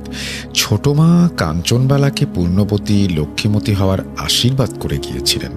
যাই হোক, বিয়ের কয়েকদিন পর থেকেই বৌমার ভেতর কেমন একটা অস্বাভাবিক আচরণ লক্ষ্য করছিলাম। প্রথমে ব্যাপারটা এতটা গুরুত্ব না দিলেও পরবর্তীতে খেয়াল করলাম আচরণটা ধীরে ধীরে পৈশাচিকতায় রূপ নিচ্ছে। সারাক্ষণ গোঁ হয়ে বসে থাকতো, পরিচারিকাদের অশ্রাব্য ভাষায় গালাগালি করত, আমাদের সাথে তো দূরের কথা, এমনকি ছোট খোকার সাথেও ঠিকমতো কথা বলতো না। ভেবেছিলাম 16 বছরের বাচ্চা মেয়ে হয়তো নতুন সংসারে এসে কারোর সাথে মানিয়ে নিতে পারছে না, হয়তো লজ্জায় থাকে তাই স্বামীর সাথে কথা বলে না। কিন্তু এসব কিছু চরম পৈশাচিক রূপ নিল সেদিন, যেদিন ছেলে বৌমার অষ্টমঙ্গলায় শ্বশুর বাড়ি যাওয়ার কথা বলে। জলধর সেদিন সকাল থেকেই পাইক বরকন্দাজ পালকি সাজিয়ে প্রস্তুত। 5 ক্রোশ পথ যেতে হবে, তাই আগে থেকেই এত প্রস্তুতি। কিন্তু হঠাৎই অন্দরমহল থেকে খবর এলো বৌমাকে নাকি কোথাও খুঁজে পাওয়া যাচ্ছে না। বিয়ের পর থেকে একজন পরিচারিকা সর্বদাই বৌমার সাথে থাকতো। সেদিন সকালে পরিচারিকা বৌমার ঘরে গিয়ে দেখে দরজা হাট করে খোলা, বৌমা কোথাও নেই। বিয়ের 8 দিন কাটতে না কাটতেই এসব কি হচ্ছে? খবরটা এলাকায় রুটে গেলে মিত্তির বাড়িকে নিয়ে সবাই ছিঁচি করবে। আমি প্রবল দুশ্চিন্তায় ব্যতিব্যস্ত হয়ে উঠি। জলধরকে সম্ভাব্য সকল জায়গায় খুঁজতে পাঠাই, কিন্তু 10-12 বছরের একটা ছেলে হঠাৎ ছুটে এসে তাড়াহুড়ো করে দালানের ওপর উঠতে গিয়ে হোঁচট খেয়ে হাঁপাতে হাঁপাতে বলে, কর্তামশাই, আপনাদের নতুন বৌমা কুলপাড়ে গাব গাছের নিচে অজ্ঞান হয়ে পড়ে আছে। আমি সকাল সকাল পাঠশালায় যাচ্ছিলাম, হঠাৎই দূরে গাব গাছের নিচে লাল রঙের কিছুটা দেখতে পাই। কাছে গিয়ে দেখি আপনাদের বৌমা। আরে, কুলপাড়ের জঙ্গল? কি বলছেন? গাব গাছের নিচে? সেই গাব গাছ? হা ঈশ্বর! দাঁড়ান দাঁড়ান, আপনি তো চন্দ্রশেখর ও নতুন বৌমা সহ বরযাত্রী নিয়ে ওই পথে এসেছিলেন। কুলপাড়ে কি কিছু ঘটেছিল? আমাকে খুলে বলুন, কোনো কিছু বাদ দেবেন না। দাদু রুদ্রশঙ্কর বাবুকে থামিয়ে বিস্ময়ের স্বরে জিজ্ঞেস করেন। দাদুর প্রশ্ন শুনে রুদ্রশঙ্কর বাবু চমকে উঠে কিছুটা ভাবতে থাকেন। কিছুক্ষণ নীরব থাকার পরে তিনি আবারও বলতে শুরু করেন, না, নজর কাড়ার মতো সেরকম কিছু না। ব্যাপারটা তেমন কিছু না ভেবে আপনাকে বলিনি। সেদিন বিয়ে সম্পূর্ণ হওয়ার পর আমরা বরকনে সহ বরযাত্রী নিয়ে ভোররাতেই বেরিয়ে পড়েছিলাম। অনেকটা পথ আসতে হবে, আপনি তো জানেন। সে রাতে বৃষ্টি হয়েছিল তুমুল, তাই রাস্তাঘাট পিচ্ছিল, কাদা জলে ভর্তি, গরুর গাড়ি চলা দুষ্কর। হেঁটে আসতে সময় লাগবে ভেবে ভোররাতেই বেরিয়ে পড়া। যাই হোক, গ্রাম ছাড়িয়ে মাঠঘাট জঙ্গলের রাস্তায় পড়তে না পড়তেই আকাশ কাঁপিয়ে তুমুল বৃষ্টি শুরু হলো। যে কটা ছাতা ছিল তাতে সবাই বৃষ্টির হাত থেকে রেহাই পেত না, তাই বাকিরা যে যার মতো আশেপাশের গাছতলার দিকে ছুটে গেল, যদি বৃষ্টির হাত থেকে একটু বাঁচা যায়। বেয়ারা, পাইক, বরকন্দাজ পালকি নামিয়ে ছুটে যায় গাছতলায়। জানি বৌমা পার্কির ভেতরে আছে, তাই সে অন্তত বৃষ্টিতে ভিজবে না। এই ভেবে আমরাও বৃষ্টির হাত থেকে বাঁচতে কোনো রকমে গাছতলায় গিয়ে দাঁড়ালাম। বৃষ্টি থামতে গিয়ে দেখি পালকির ভেতর বৌমা অজ্ঞান হয়ে আছে। তখন ভেবেছিলাম হয়তো সারারাত্রির বিয়ের ধকলে বাচ্চা মেয়ে ক্লান্ত হয়ে পড়েছে, তাই হয়তো অজ্ঞান হয়ে গেছে। আসলে সেদিন ভোরবেলা তুমুল বৃষ্টিতে আমরা সবাই কুলপাড়ের জঙ্গলের রাস্তায় আটকে পড়ি, আর বৌমার পালকিটা ওই গাব গাছের নিচেই রাখা ছিল। এখন আর অষ্টমঙ্গলার দিন ঘটে যাওয়ার ঘটনার কোনো মিল আছে কিনা, নাকি কাকতালীয়, তা আপনিই ভালো বলতে পারবেন।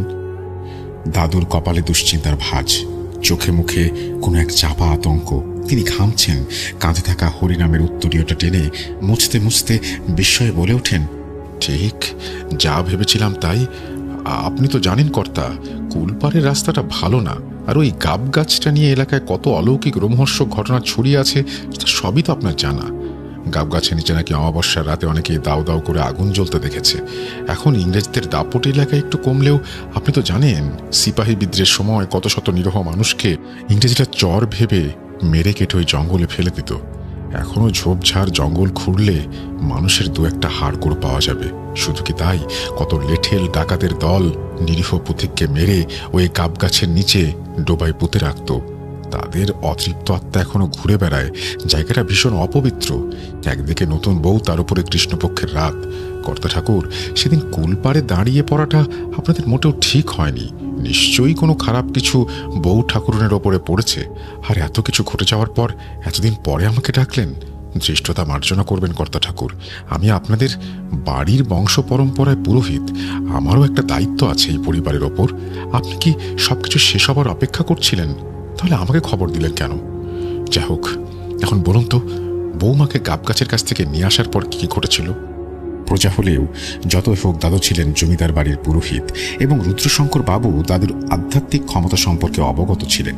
তাই অনুশোচনায় লজ্জায় লজ্জিত স্বরে দাদুর কাছে ক্ষমা চেয়ে বলতে শুরু করলেন, ক্ষমা করবেন ঠাকুর মশাই, আসলে ব্যাপারটা যে অতি প্রাকৃতিক অলৌকিক দিকে যাচ্ছে তা প্রথমে গুরুত্বই দেয়নি। যতদিনে জানতে পারি ততদিনে অনেকটা সময় কেটে গেছে, আর জানা মাত্রই আমি আপনাকে খবর পাঠাই। আসলে সেদিন ছেলেটির মুখে সমস্তটা শুনে আমরা সবাই ছুটে যাই সেখানে। গিয়ে দেখি গাব গাছের কাছে বৌমা অজ্ঞান হয়ে পড়ে আছে। আমরা সবাই ধরাধরি করে বৌমাকে তুলে বাড়িতে নিয়ে আসি। চন্দ্রশেখর নিজে একজন হোমিওপ্যাথিক ডাক্তার, তাই কোনো রকমে অতি প্রাকৃতিক বিষয় সে বিশ্বাসই করে না। সে তার মতো করে বৌমার চিকিৎসা করে। তখন পর্যন্ত আমরা ভেবেছিলাম বৌমা বোধহয় আমাদের সংসারের সাথে মানিয়ে নিতে না পেরে চুপিসারে একাই পালিয়ে যাচ্ছিল তার বাপের বাড়ি।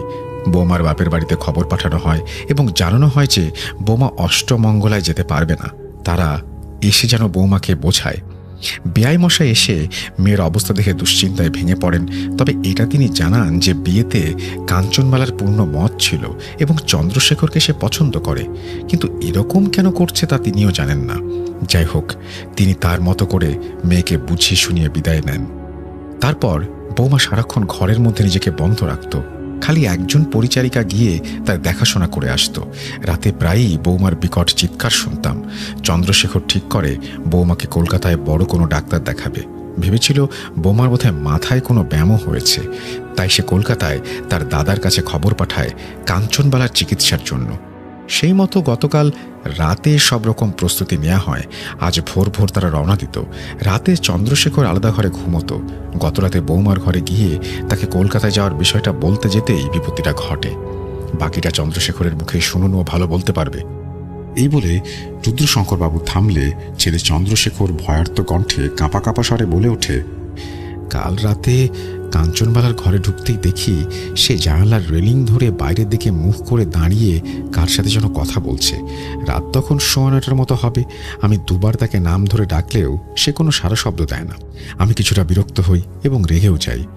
যতই হোক আমি তার স্বামী, আমার ডাকে তার সাড়া দেওয়াটা কর্তব্য। কিন্তু বারবার ডাকার পরেও যখন সে সাড়া দিচ্ছিল না, তখন এক পা করে এগিয়ে গিয়ে যেই তার কাঁধে হাত রেখেছি, অমনি আমার সমগ্র শরীরে যেন তড়িৎ খেলে গেল। কাঞ্চনমালার শরীরটা কি বিভৎস ঠান্ডা, যেন এক্ষুনি বরফ থেকে নামিয়ে নিয়ে আসা হয়েছে। সেই সঙ্গে জানালার বাইরের দৃশ্যটা দেখে আমি আতঙ্কে ছিটকে কয়েক পা পিছিয়ে যাই। দেখি জানালার বাইরে শূন্যে এক বিশালাকার ছায়ামূর্তি ভাসমান, সাপের ন্যায় মাথার জটাগুলো লকলক করছে। চোখে যেন আগুনের শিখা, খিলখিলিয়ে সে কাঞ্চনমালার সাথে কথা বলছে। এদিকে আমার চিৎকারে কাঞ্চনমালা ধীরে ধীরে ঘাড় ঘোরায়। সেই দৃশ্য সহ্য করার মতো নয়। বিভৎস পচাগলা মুখে পোকা কিলবিল করছে। আমি সহ্য করতে না পেরে অজ্ঞান হয়ে যাই। জ্ঞান ফিরতে দেখি আমি বিছানায় শুয়ে, পাশে বাবা মা, ভোলা, বাকিরা উদ্বিগ্ন অবস্থায়। চন্দ্রশেখরকে থামিয়ে রুদ্রশঙ্কর বাবু বললেন, এবার আমি বলছি। চন্দ্রশেখরের চিৎকার শুনে আমি, ভোলা, জলধর, আমরা সবাই ছুটে যাই দোতলায়। বৌমার ঘরে গিয়ে দরজাটা খুলতেই দেখি যে হাট করে দরজা খোলা। আমরা ঘরে ঢুকতেই আতঙ্কে শিউরে উঠি। দেখি চন্দ্রশেখর অজ্ঞান হয়ে মেঝেতে পড়ে আছে। কোথায় বৌমা? সে সাক্ষাৎ নরপিশাচ, বিভৎস জটাধারী মূর্তির রূপে কাঞ্চনবালা চন্দ্রশেখরের বুকের উপরে বসে চিৎকার করছে, তার গলা টিপতে যাচ্ছে। ঠিক সেই সময় জলধর সাহস করে ছুটে গিয়ে তাকে আচমকায় পেছন থেকে ঠেলে ফেলে। কোনো রকমে চন্দ্রশেখরকে কাঁধে তুলে আমরা ঘরে নিয়ে বেরিয়ে আসি এবং ভোলাকে ঘরটায় তালা মেরে দিতে বলি। আমরা সিঁড়ি দিয়ে নামার সময় কাঞ্চনবালার ঘরের সামনে দরজায় ঢিপ ঢিপ করে হাত চাপড়ানোর আওয়াজ শুনতে পাই, সেই সঙ্গে একটা হাড় কাঁপানো কণ্ঠস্বর। এই বলে রুদ্রশঙ্করবাবু থামলে দাদু জানান যে তিনি একবার নতুন বৌমাকে দেখতে চান। দাদুর কথা শুনে রুদ্রশঙ্কর বাবু ছেলে চন্দ্রশেখরকে বললেন দাদুকে দোতলায় নিয়ে যেতে। দাদু তাকে বাধা দিয়ে বললেন যে তিনি নিজেই যাবেন। এই বলে দাদু গায়ত্রী মন্ত্র বিড়বিড় করতে করতে অগ্রসর হন। দোতলায় উঠেই সিঁড়ির ডান দিকের ঘরটা, দাদু ছোট বৌমা মানে কাঞ্চনবালার ঘরের সামনে পৌঁছাতেই দরজাটা হঠাৎ শটান শব্দে খুলে যায় এবং অন্ধকারের ভেতর থেকেই অজস্র অশ্রাব্য গালিগালাজ ভেসে আসে। কয়েক মুহূর্তে এভাবে কাটার পর ঘুটঘুটে অন্ধকারের মাঝে সেই বিশ্রী হাসির সাথে একটা কণ্ঠস্বর ভেসে আসে, নরসিংহ, জানিস আমি কে? দাদু সঙ্গে সঙ্গে চেঁচিয়ে বলে ওঠেন, নরকের কীট, বিদেহী পিশাচ, আমি থাকতে তুই দেখি কি করতে পারিস। জয় তারা দেখিস মা। এই বলে দাদু বিড়বিড় করে কয়েকটি মন্ত্র পড়ে পাশে থাকা দেশলাইয়ের একটি কাঠি বের করে যেই না জেলেছেন অমনি আতঙ্কে শিউরে উঠে কয়েক পা পিছিয়ে আসেন। সঙ্গে সঙ্গে কনকনে ঠান্ডা হাওয়ায় কাঠিটা নিভে যায়। কিন্তু সেই কয়েক মুহূর্তের সৃষ্ট আলোয় দাদু যা দেখেন তাতে ভয়ে রীতিমতো কাঠ হয়ে যান। বুকের ধরফরানিটা কয়েক গুণ বেড়ে যায়। কোথায় কাঞ্চনবালা? এ যেন সাক্ষাৎ নরপিশাচ। উল্টো দিকে হাত করে দেয়ালে বেয়ে উঠে ছেঁড়া ফাটা শাড়ির ওপর অজস্র পোকার ছড়াছড়ি, দম বন্ধ হয়ে আসা উগ্র পচা গন্ধ, একটা বিভৎস অবস্থা। আর দাদু সহ্য করতে না পেরে আর্তনাদ করে তৎক্ষণাৎ ঘর দরজা বন্ধ করে দেন। সিঁড়ি দিয়ে ধরফর করে নেমে আসার সময় শোনেন রুদ্রশঙ্কর বাবু চমকে উঠে বিচলিত হয়ে পড়েন। আতঙ্কের স্বরে দাদুকে জিজ্ঞেস করেন, কি হলো? আপনি এরকম করে সত্রাসে নিচে নেমে এলেন কেন? বৌমা ঠিক আছে তো? কি হলো? আপনি চুপ করে আছেন কেন? কিছু বলুন। দাদু হাঁপাতে হাঁপাতে ভয়ের তো স্বরে বলে ওঠেন, কর্তা ঠাকুর, আপনার বৌমার ওপর কোনো সাধারণ পিশাচ ভর করেনি। ওর ওপর করেছে ওই তন্ত্রকটু পিশাচ।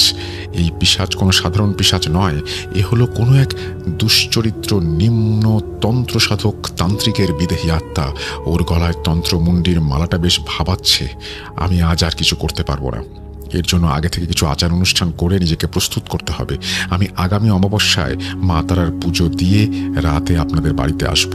মা সদয় থাকলে যজ্ঞ অনুষ্ঠান করে আহুতি দিলেই এই তন্ত্রকূট পিশাচ নির্মূল হবে।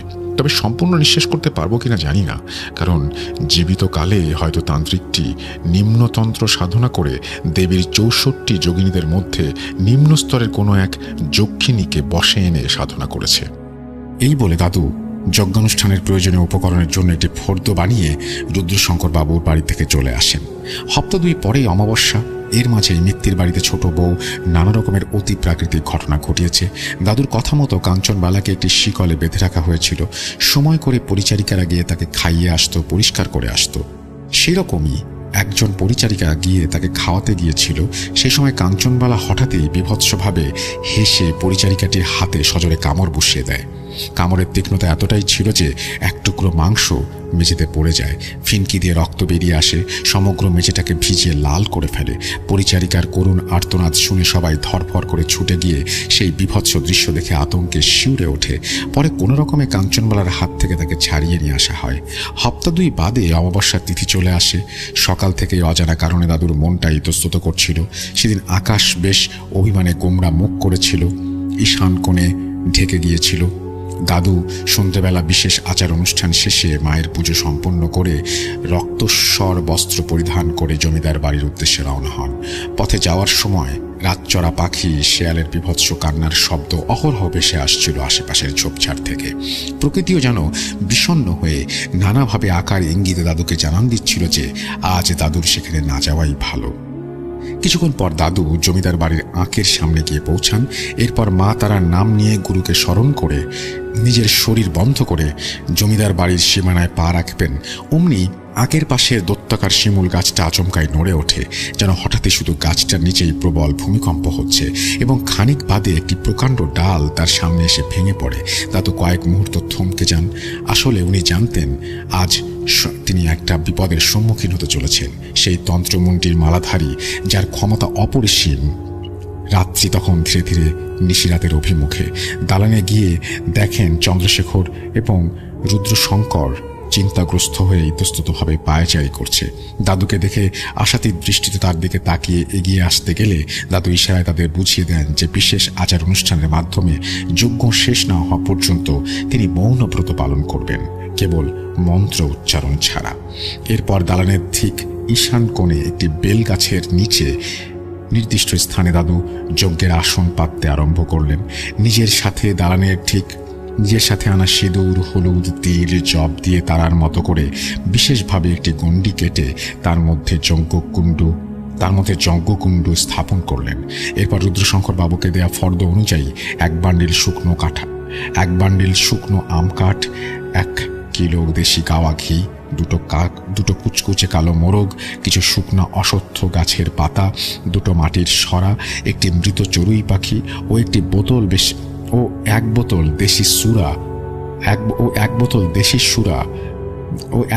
দেশি সুরা সমস্ত জিনিস বুঝে নিয়ে দাদু যজ্ঞের ধুনি প্রস্তুত করা আরম্ভ করলেন।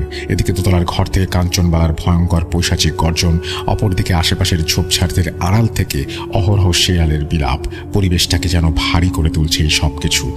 এরই মাঝে দাদু ধুনি সাজানো সম্পন্ন করে তাতে অগ্নি সংযোজন করতে যাবেন, সঙ্গে সঙ্গে প্রবল ঝড় এসে তা নিভিয়ে দেয়। প্রথমটায় দাদু ভেবেছিলেন হয়তো প্রাকৃতিক নিয়মে স্বাভাবিক বাতাসে ধুনি নিভে গেছে, কিন্তু ব্যাপারটা মোটেও সেরকম ছিল না। বারংবার ধুনি নিভে যাওয়ায় দাদুবার বুঝতে বাকি রইল না। তিনি সঙ্গে সঙ্গে মা তারার নাম নিয়ে গম্ভীর স্বরে মন্ত্র পড়তে শুরু করলেন এবং আবারও শুরু করলেন সবকিছু। এবারে যজ্ঞের আগুন আর নেভে না। শুকনো আম কাঠগুলো আগুনে আষ্টে পৃষ্ঠে দাও দাও করে জ্বলে উঠছে। দাদু একটি মাটির সরা তার ওপর রেখে মন্ত্র পাঠ করতে করতে মোরগ দুটিকে বলি দিয়ে উষ্ণ তাজা রক্ত সরাটি প্রায় অর্ধেক ভর্তি করে তার মধ্যে মৃত চড়ুই পাখিটিকে ডুবিয়ে অপর সরাটি দিয়ে ঠেকে দেন। এভাবে বেশ কিছুক্ষণ কেটে যায়। অহরহ ঘিয়ের প্রক্ষাপনে যজ্ঞের আগুন তখন আকাশচুম্বী। প্রায় ঘন্টা দুয়েক কেটে গেছে। দাদু মন্ত্র পড়া থামিয়ে ঢাকনা সরিয়ে তার মধ্যে সুরা ঢেলে পুনরায় সরাটি বন্ধ করেন। আবারও চলে নিরন্তর দেবীর 64 যোগের মন্ত্রের পাঠ। রাত্রি তখন নিশিরাতের কোটরে। ততক্ষণে ধুনি প্রায় নিভু নিভু করছে। ঘিয়ের ভাণ্ডার তখন তলানিতে এসে থেমেছে। দাদু মন্ত্র থামিয়ে ধুনি থেকে সরাটা নামিয়ে এনে একটি কাপড়ের সাহায্যে গরম ঢাকনাটা সরাতেই বিশ্রী উদ্ভট উগ্র দুর্গন্ধ সমগ্র পরিবেশে ছড়িয়ে পড়ে। রুদ্রশঙ্কর বাবু ও তার ছেলে চন্দ্রশেখর সেই দুর্গন্ধ সহ্য করতে না পেরে প্রায় বমি করে ফেলেছিল। পুরো ছাই হয়ে যাওয়া চড়ুই পাখির শেষাংশ, জমাট বাঁধা রক্ত ও সুরার সংমিশ্রণে সৃষ্ট দুর্বিষহ চ্যাটচ্যাটে কালচে পদার্থ তৈরি হয়। দাদু আর দেরি না করে বলে ওঠেন। দাদু আর দেরি না করে উঠে পড়েন। দাদুর এভাবে উঠে পড়াটা দেখে মিত্তির মশাই বিস্ময়ে জানতে চাইলেন, কর্তা ঠাকুর, মাতারার কৃপায় যজ্ঞ সম্পন্ন হয়েছে, কিন্তু এখনো পুরোপুরি কাজ শেষ হয়নি। আমি এখন কুল পারে চললাম, সেখানে কিছু আচার সম্পন্ন করতে হবে। আপনি চন্দ্রশেখর ও বাড়ির সবাই সজাগ থাকবেন। দেখবেন কোনোভাবে বউ ঠাকুরনী যেন সীমানার বাইরে যেতে না পারে। যদিও তার ব্যবস্থা আমি করে যাচ্ছি, কিন্তু বাধা পেলে শয়তানটা আপনাদের ওপরেই হামলা করতে পারে। আপনারা বাড়ির সবাই এক দালানেই থাকবেন। যাই হয়ে যাক না কেন, খবরদার ভুলেও দালানের বাইরে পা রাখবেন না। আমি দালানের চারপাশে বন্ধ করে যাচ্ছি। এটুকু মনে রাখবেন, তন্ত্রমন্ত্রধারী তন্ত্রকূট পিশাচ কিন্তু মায়া জানে। ওর কার্যসিদ্ধি না হলে ও কিন্তু মায়ের আশ্রয় নিতে পারে। আপনারা কোনোভাবেই সেই ফাঁদে পা দেবেন না। বাকিটা অদৃষ্টের হাতে। মায়ের ওপর ভরসা রাখুন। যজ্ঞ যখন সম্পন্ন হয়েছে তখন ওনার কৃপায় বাকি কাজও সম্পন্ন হবে। এই বলে দাদু উগ্র দুর্গন্ধ পদার্থের কিছুটা দেয়ালের চারপাশে এবং বাস্তুর সীমানায় ছড়িয়ে বাকিটা সঙ্গে করে একটি মশাল হাতে জলধরকে নিয়ে কুলপাড়ের উদ্দেশ্যে রওনা দিলেন। মিত্তির বাড়ির সীমানা ছাড়িয়ে কয়েক পা যেতেই দাদু পেছনে কাঞ্চনবালার বিকট চিৎকার শুনতে পান, তবুও পেছনে ফিরে তাকান না। আসলে সেই মুহূর্তে তন্ত্র বলে যে কাজটি উনি করতে যাচ্ছিলেন তাতে পেছনে ফিরে তাকানো বারণ ছিল। থেকে থেকে জলধর কেঁপে কেঁপে উঠছে। খালি ফিসফিসে দাদুকে বলার চেষ্টা করছিল যেন কেউ বা কারা যেন তার পিছু নিয়েছে। দাদু জলধরকে শান্ত হতে বলেন এবং পরিষ্কার করে বলে দেন যে কোনোভাবেই যেন সে পেছনে না তাকায়। গ্রাম ছাড়িয়ে কুলপাড়ের জঙ্গলে ঢোকার মুখে মশালের আলোতে দাদু দেখেন একটি বাঁশঝাড় সম্পূর্ণরূপে রাস্তার উপর নেতিয়ে পড়ে আছে। দাদু ব্যাপারটা একটু অস্বাভাবিক লাগলো। আকাশে মেঘ থাকলেও ঝড় বৃষ্টির কোনো সম্ভাবনা নেই। শুধু শুধু বাঁশঝাড়টি নেতিয়ে পড়বে কেন? এইসব ভাবতে ভাবতেই তিনি এগিয়ে যাচ্ছেন। ঠিক সেই সময় বিকট শব্দে আচমকায় বাঁশঝাড়টি আবার শটান দাঁড়িয়ে যায়। জলধর সেই দৃশ্য দেখে সহ্য করতে না পেরে আতঙ্কে প্রায় অজ্ঞানী হয়ে যাচ্ছিল। অবস্থা অনুকূল নয় বুঝে দাদু তৎক্ষণাৎ মন্ত্র পড়ে সেই চ্যাটচ্যাটে পদার্থটি কয়েক ফোঁটা বাঁশঝাড়টির ওপর ছড়িয়ে দিতে তারা এক প্রকার দৌড়ে কুলপাড়ের জঙ্গলের ভেতরের রাস্তায় প্রবেশ করে। আশেপাশের ঝোপঝাড় জঙ্গলের মাঝে তখন কোনো এক অদৃশ্য দানব যেন সমস্ত কিছু তোলপাড় করে তার উপস্থিতি জানান দিচ্ছিল। অল্প কিছুক্ষণ যাওয়ার পরেই তারা গাব গাছটির সামনে গিয়ে পৌঁছায়। সেদিন মশালের আলোয় কালচে সবুজ পাতায় ঢাকা প্রকাণ্ড গাব গাছটিকে যেন জীবন্ত দেখাচ্ছিল। দাদু আর দেরি না করে চামুণ্ডেশ্বরী মন্ত্র পড়ে অবশিষ্ট পদার্থের কিছুটা গণ্ডি আকারে গাছটা চারিপাশে ছড়িয়ে দেন এবং দৃঢ় কণ্ঠে জলধরকে বলেন, জলধর, যত তাড়াতাড়ি পারিস কাছে ওঠ। ওই যে দক্ষিণ দিকের মোটা ডালটা দেখতে পাচ্ছিস, ওটাতে হাত চার উঠলেই হাতের মধ্যে একটি কোটর দেখতে পাবি। ভয় পাস না, মা তারা আমাদের সাথে আছেন। সাহস করে উঠে হাত ঢুকাবি, দেখবি একটা মালার মতো হাতে অনুভব করবি। সঙ্গে সঙ্গে সেটিকে বের করে আমার দিকে ছুঁড়ে দিবি, তারপর নেমে আসিস। জলধর প্রথমটা রাজি না হলেও দাদুর ধমকের ভয়ে গাব গাছে ওঠে। তখনও পুরোপুরি গাছের উপরে পৌঁছাতে পারেনি। এমন সময় গাছটি বিভৎসভাবে নড়ে ওঠে। জলধর প্রায় পড়েই যাচ্ছিল। কোনো রকমে একটি সরু ডাল ধরে ঝুলে পড়ে চিৎকার করতে থাকে। দাদু নিচ থেকে চেঁচিয়ে বলেন, ভয় পাস না জলধর, আমি আছি তো। নরকের কীট পিশাচি তোকে কোনো ক্ষতি করতে পারবে না, তোর শরীর বন্ধ আছে। জলধর আবারও গাছ বেয়ে উপরে উঠে এবং দাদুর কথা মতো নির্দিষ্ট ডালে গিয়ে অন্ধকারের মধ্যে হাতড়ে একটি কোটর অনুভব করে। ভয়ে ভয়ে তার ভেতরে হাত ঢুকিয়ে দেয় এবং জলধর সেখানে কাঁটা জাতীয় কিছুটা অনুভব করে। দাদুর ধমকে আচমকা সেটিকে বের করে নিয়ে এসে মশালের ক্ষীণ আলোয় যা দেখে তাতে রীতিমতো চমকে শিউরে ওঠে। একটি ছোট ছোট হাড় দ্বারা নির্মিত মালা। কিছু বুঝে ওঠার আগেই সেই মালার সংস্পর্শে জলধরের শরীরে যেন তড়িৎ খেলে যায়। সেটি ছিল তন্ত্রমুণ্ডির মালা। মালাটি অদ্ভুত আকর্ষণে আগুনের ন্যায় জ্বলে ওঠে। জলধর সহ্য করতে না পেরে ছুড়ে দেয় দাদুর দিকে। দাদু সঙ্গে সঙ্গে সেটিকে লাল শালু কাপড়ে জড়িয়ে গাছের নিচে 2.5 হাত জমি গণনা করে মেপে চ্যাটচ্যাটে পদার্থটি দিয়ে একটি ত্রিভুজ আকারের গণ্ডি এঁকে দিয়ে তার মাঝখানে গিয়ে দাঁড়ান। এদিকে জলধর আগুনের ছ্যাঁকায় প্রায় উড়ে এসে নিচে পড়ে এবং প্রচণ্ড ব্যথা পায়। উনি তাড়াতাড়ি জলধরকে টেনে তুলতে তুলতে বলেন, তাড়াতাড়ি কর জলধর, আমাদের বেশি সময় নেই। এই জায়গায় 2.5 হাত গভীর করে মাটি খোঁড়, দেরি করিস না। জলধর কোন রকমে মাটি খোঁড়ে, কিন্তু দাদু দেখতে পান এবং মনে মনে খুব বিস্মিত হন। হিসেব অনুযায়ী 2.5 হাত মাটির নিচে সেখানেই থাকার কথা ছিল, অথচ নেই। এদিকে ব্রহ্ম মুহূর্ত ঘনিয়ে এসছে। এখনই কিছু না হলে শয়তানটি সম্পূর্ণ ক্ষমতা পেয়ে বসবে। তখন আর কিচ্ছু করার থাকবে না। তন্ত্রকুটু পিশাচ তাদের সবাইকে শেষ করে দেবে। তাই দাদু উচ্চ কণ্ঠে মা তারার নাম স্মরণ করে লাল শালুতে বাঁধা তন্ত্রমুণ্ডির মালাটিকে সেই গর্তে ফেলে অবশিষ্ট চ্যাটচ্যাটে পদার্থটি তার উপরে ঢেলে মশাল দিয়ে আগুন ধরিয়ে দেন। সঙ্গে সঙ্গে তোলপাড় করে অজস্র শেয়াল, রাতচরা জীব জন্তুর আর্তনাদ ভেসে আসে। সেই সঙ্গে বাতাস ভারী হয়ে ওঠে, গর্জন ক্রমে বাড়তে থাকে। দাদু আর সহ্য করতে না পেরে ধৈর্য হারিয়ে একেবারে না খুঁজেই শুধু তন্ত্রমন্ডির মালাটি জ্বালিয়ে দিয়েছিলেন। তিনি জানতেন এই ভুলের শাস্তি একদিন না একদিন তাকে হয়তো ভোগ করতেই হবে, কিন্তু কোনো কিছু করার ছিল না। তবে উনি জানতেন শয়তানটা আর কাঞ্চনবালার কোনো ক্ষতি করতে পারবে না। একটি দীর্ঘশ্বাস ফেলে জলধরকে সঙ্গে করে দাদু আস্তে আস্তে মিত্তির বাড়ির দিকে পা বাড়ালেন। ধীরে ধীরে পূবের আকাশ পরিষ্কার হচ্ছিল। এদিকে মিত্তির বাড়িতে পৌঁছাতেই দেখেন আখের সিংহ দুয়ারটা ভাঙা। দালানের এক কোণে জমিদার রুদ্রশঙ্কর বাবু হতবুদ্ধির মতো মাথায় হাত দিয়ে মাটিতে বসে আছেন। তার থেকে কিছুটা দূরে চন্দ্রশেখর বসে আছে। তার কোলে অজ্ঞান অবস্থায় কাঞ্চনবালা শুয়ে আছে। পাশেই পরিচারিকা উমাদেবীকে ধরে বসে কাঁপছে। দাদু গিয়ে রুদ্রশঙ্কর বাবুকে আশ্বস্ত করে সমস্ত বিপদ কেটে গেছে জানিয়ে জিজ্ঞেস করেন কি ঘটেছিল। দাদুর ডাকে রুদ্রশঙ্কর বাবু হুঁশ ফিরে। তিনি দাদুকে দেখেই কেঁদে ফেলেন প্রায়, এবং তিনি বলেন, ঠাকুর মশাই, আপনি যাওয়ার পর আমরা সবাই চিন্তিত অবস্থায় দালানেই বসেছিলাম। কয়েক মুহূর্ত নিস্তব্ধ কেটে যাওয়ার পর আচমকাই দোতলায় প্রবল চিৎকার শুনতে পাই। কেউ যেন বৌমাকে মারধর করছে। চন্দ্রেশ্বর সহ্য করতে না পেরে ছুটে যেতে চাইছিল। আমি বাধা দেই। আপনি যেহেতু বারণ করে গিয়েছিলেন। চিৎকার, হুটোপুটি, আর্তনাদ এইভাবে কিছুক্ষণ চলার পর অকস্মাৎ যে দৃশ্যটা আমাদের চোখের সামনে ঘটে তা দেখে আমরা আতঙ্কে শিউরে উঠি। দেখি বৌমা দোতলার বারান্দায় চিৎকার করছে। এক প্রকার ভেসে ভেসে উড়ে এসে সে যেন আমাদের উপরে লাফ দেয়। অল্পের জন্য কোনো আঘাত পাওয়া থেকে বেঁচে যায়। চন্দ্রশেখর ছুটে গিয়ে কোনো রকমে তাকে ধরে ফেলে। তারপর তাকে সে অসুরিক শক্তি, চোখ উল্টে নানান রকমের ভঙ্গি করে সে আচমকা লক্ষ্য করলাম অতি প্রাকৃতিক ঘটনা। দেখলাম একটি আগুনের শিখা আঁকের সিংহ দুয়ার ভেদ করে উড়ে এসে দাঁড়ালের চারপাশে ছড়িয়ে গেল। ততক্ষণে পূবের আকাশ লাল হয়ে আসছে। ভোরের পাখিদের মিষ্টি কিচিরমিচির ডাকে মুখরিত পরিবেশটা। দাদু একটা স্বস্তির নিঃশ্বাস ফেলে জয় বাবা বলে রুদ্রশঙ্কর বাবুর পাশেই মেঝেতে বসে পড়লেন। মূর্ছা যাওয়া কাঞ্চনবেলা ব্যতীত দালানের সবাই আশাতীত ও জিজ্ঞাসা দৃষ্টিতে তার দিকে তাকিয়ে আছে। তখন দাদু নিজেই বলতে শুরু করলেন, ঠাকুরুন, বৌমা এখন পুরোপুরি সুস্থ। সেই শয়তান তন্ত্রকুটু পিশাচ আর কোনোদিন বৌমার কোনো ক্ষতি করতে পারবে না। বৌমাকে আপনি বৌমার ঘরে নিয়ে যান। ওর এখন বিশ্রামের প্রয়োজন। কর্তা ঠাকুর, আপনাদের পরিবারের ওপর থেকে মা তার কৃপায় একটি বড় কালের ভাড়া কাটিয়ে দিলেন।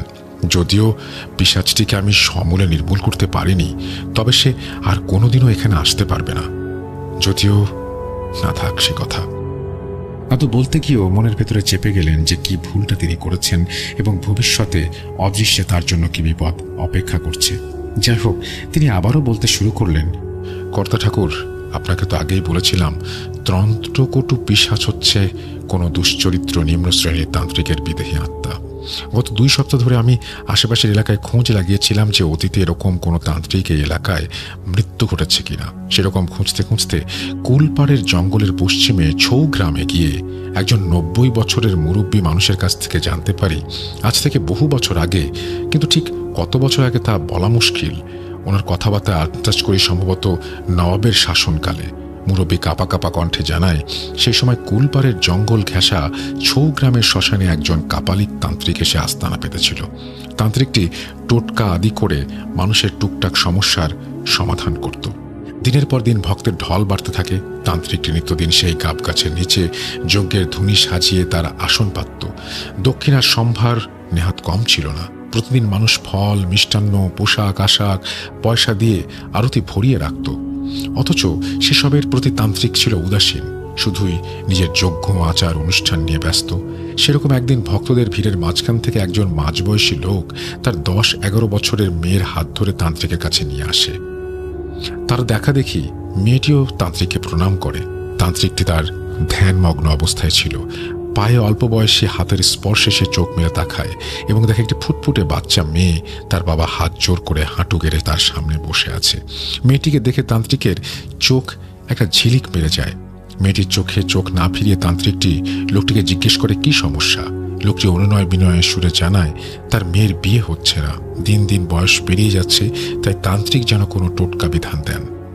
তান্ত্রিকটি নিস্তব্ধে আরো কয়েক মুহূর্ত একইভাবে অদ্ভুত দৃষ্টিতে মেয়েটির দিকে তাকিয়ে থাকা অবস্থায় বলে উঠলেন, তোর মেয়ের কপালে যজ্ঞ ও সাধিকার লক্ষণ দেখতে পাচ্ছি। এ বিয়ে করে সংসার করার জন্য জন্মায়নি, এর শরীরে যোগিনীর অংশ আছে। তোর এই মেয়েটিকে আমায় দান কর, আমি একে আমার সাধিকা হিসেবে গ্রহণ করে আমার যজ্ঞ সাধনা সিদ্ধি করব।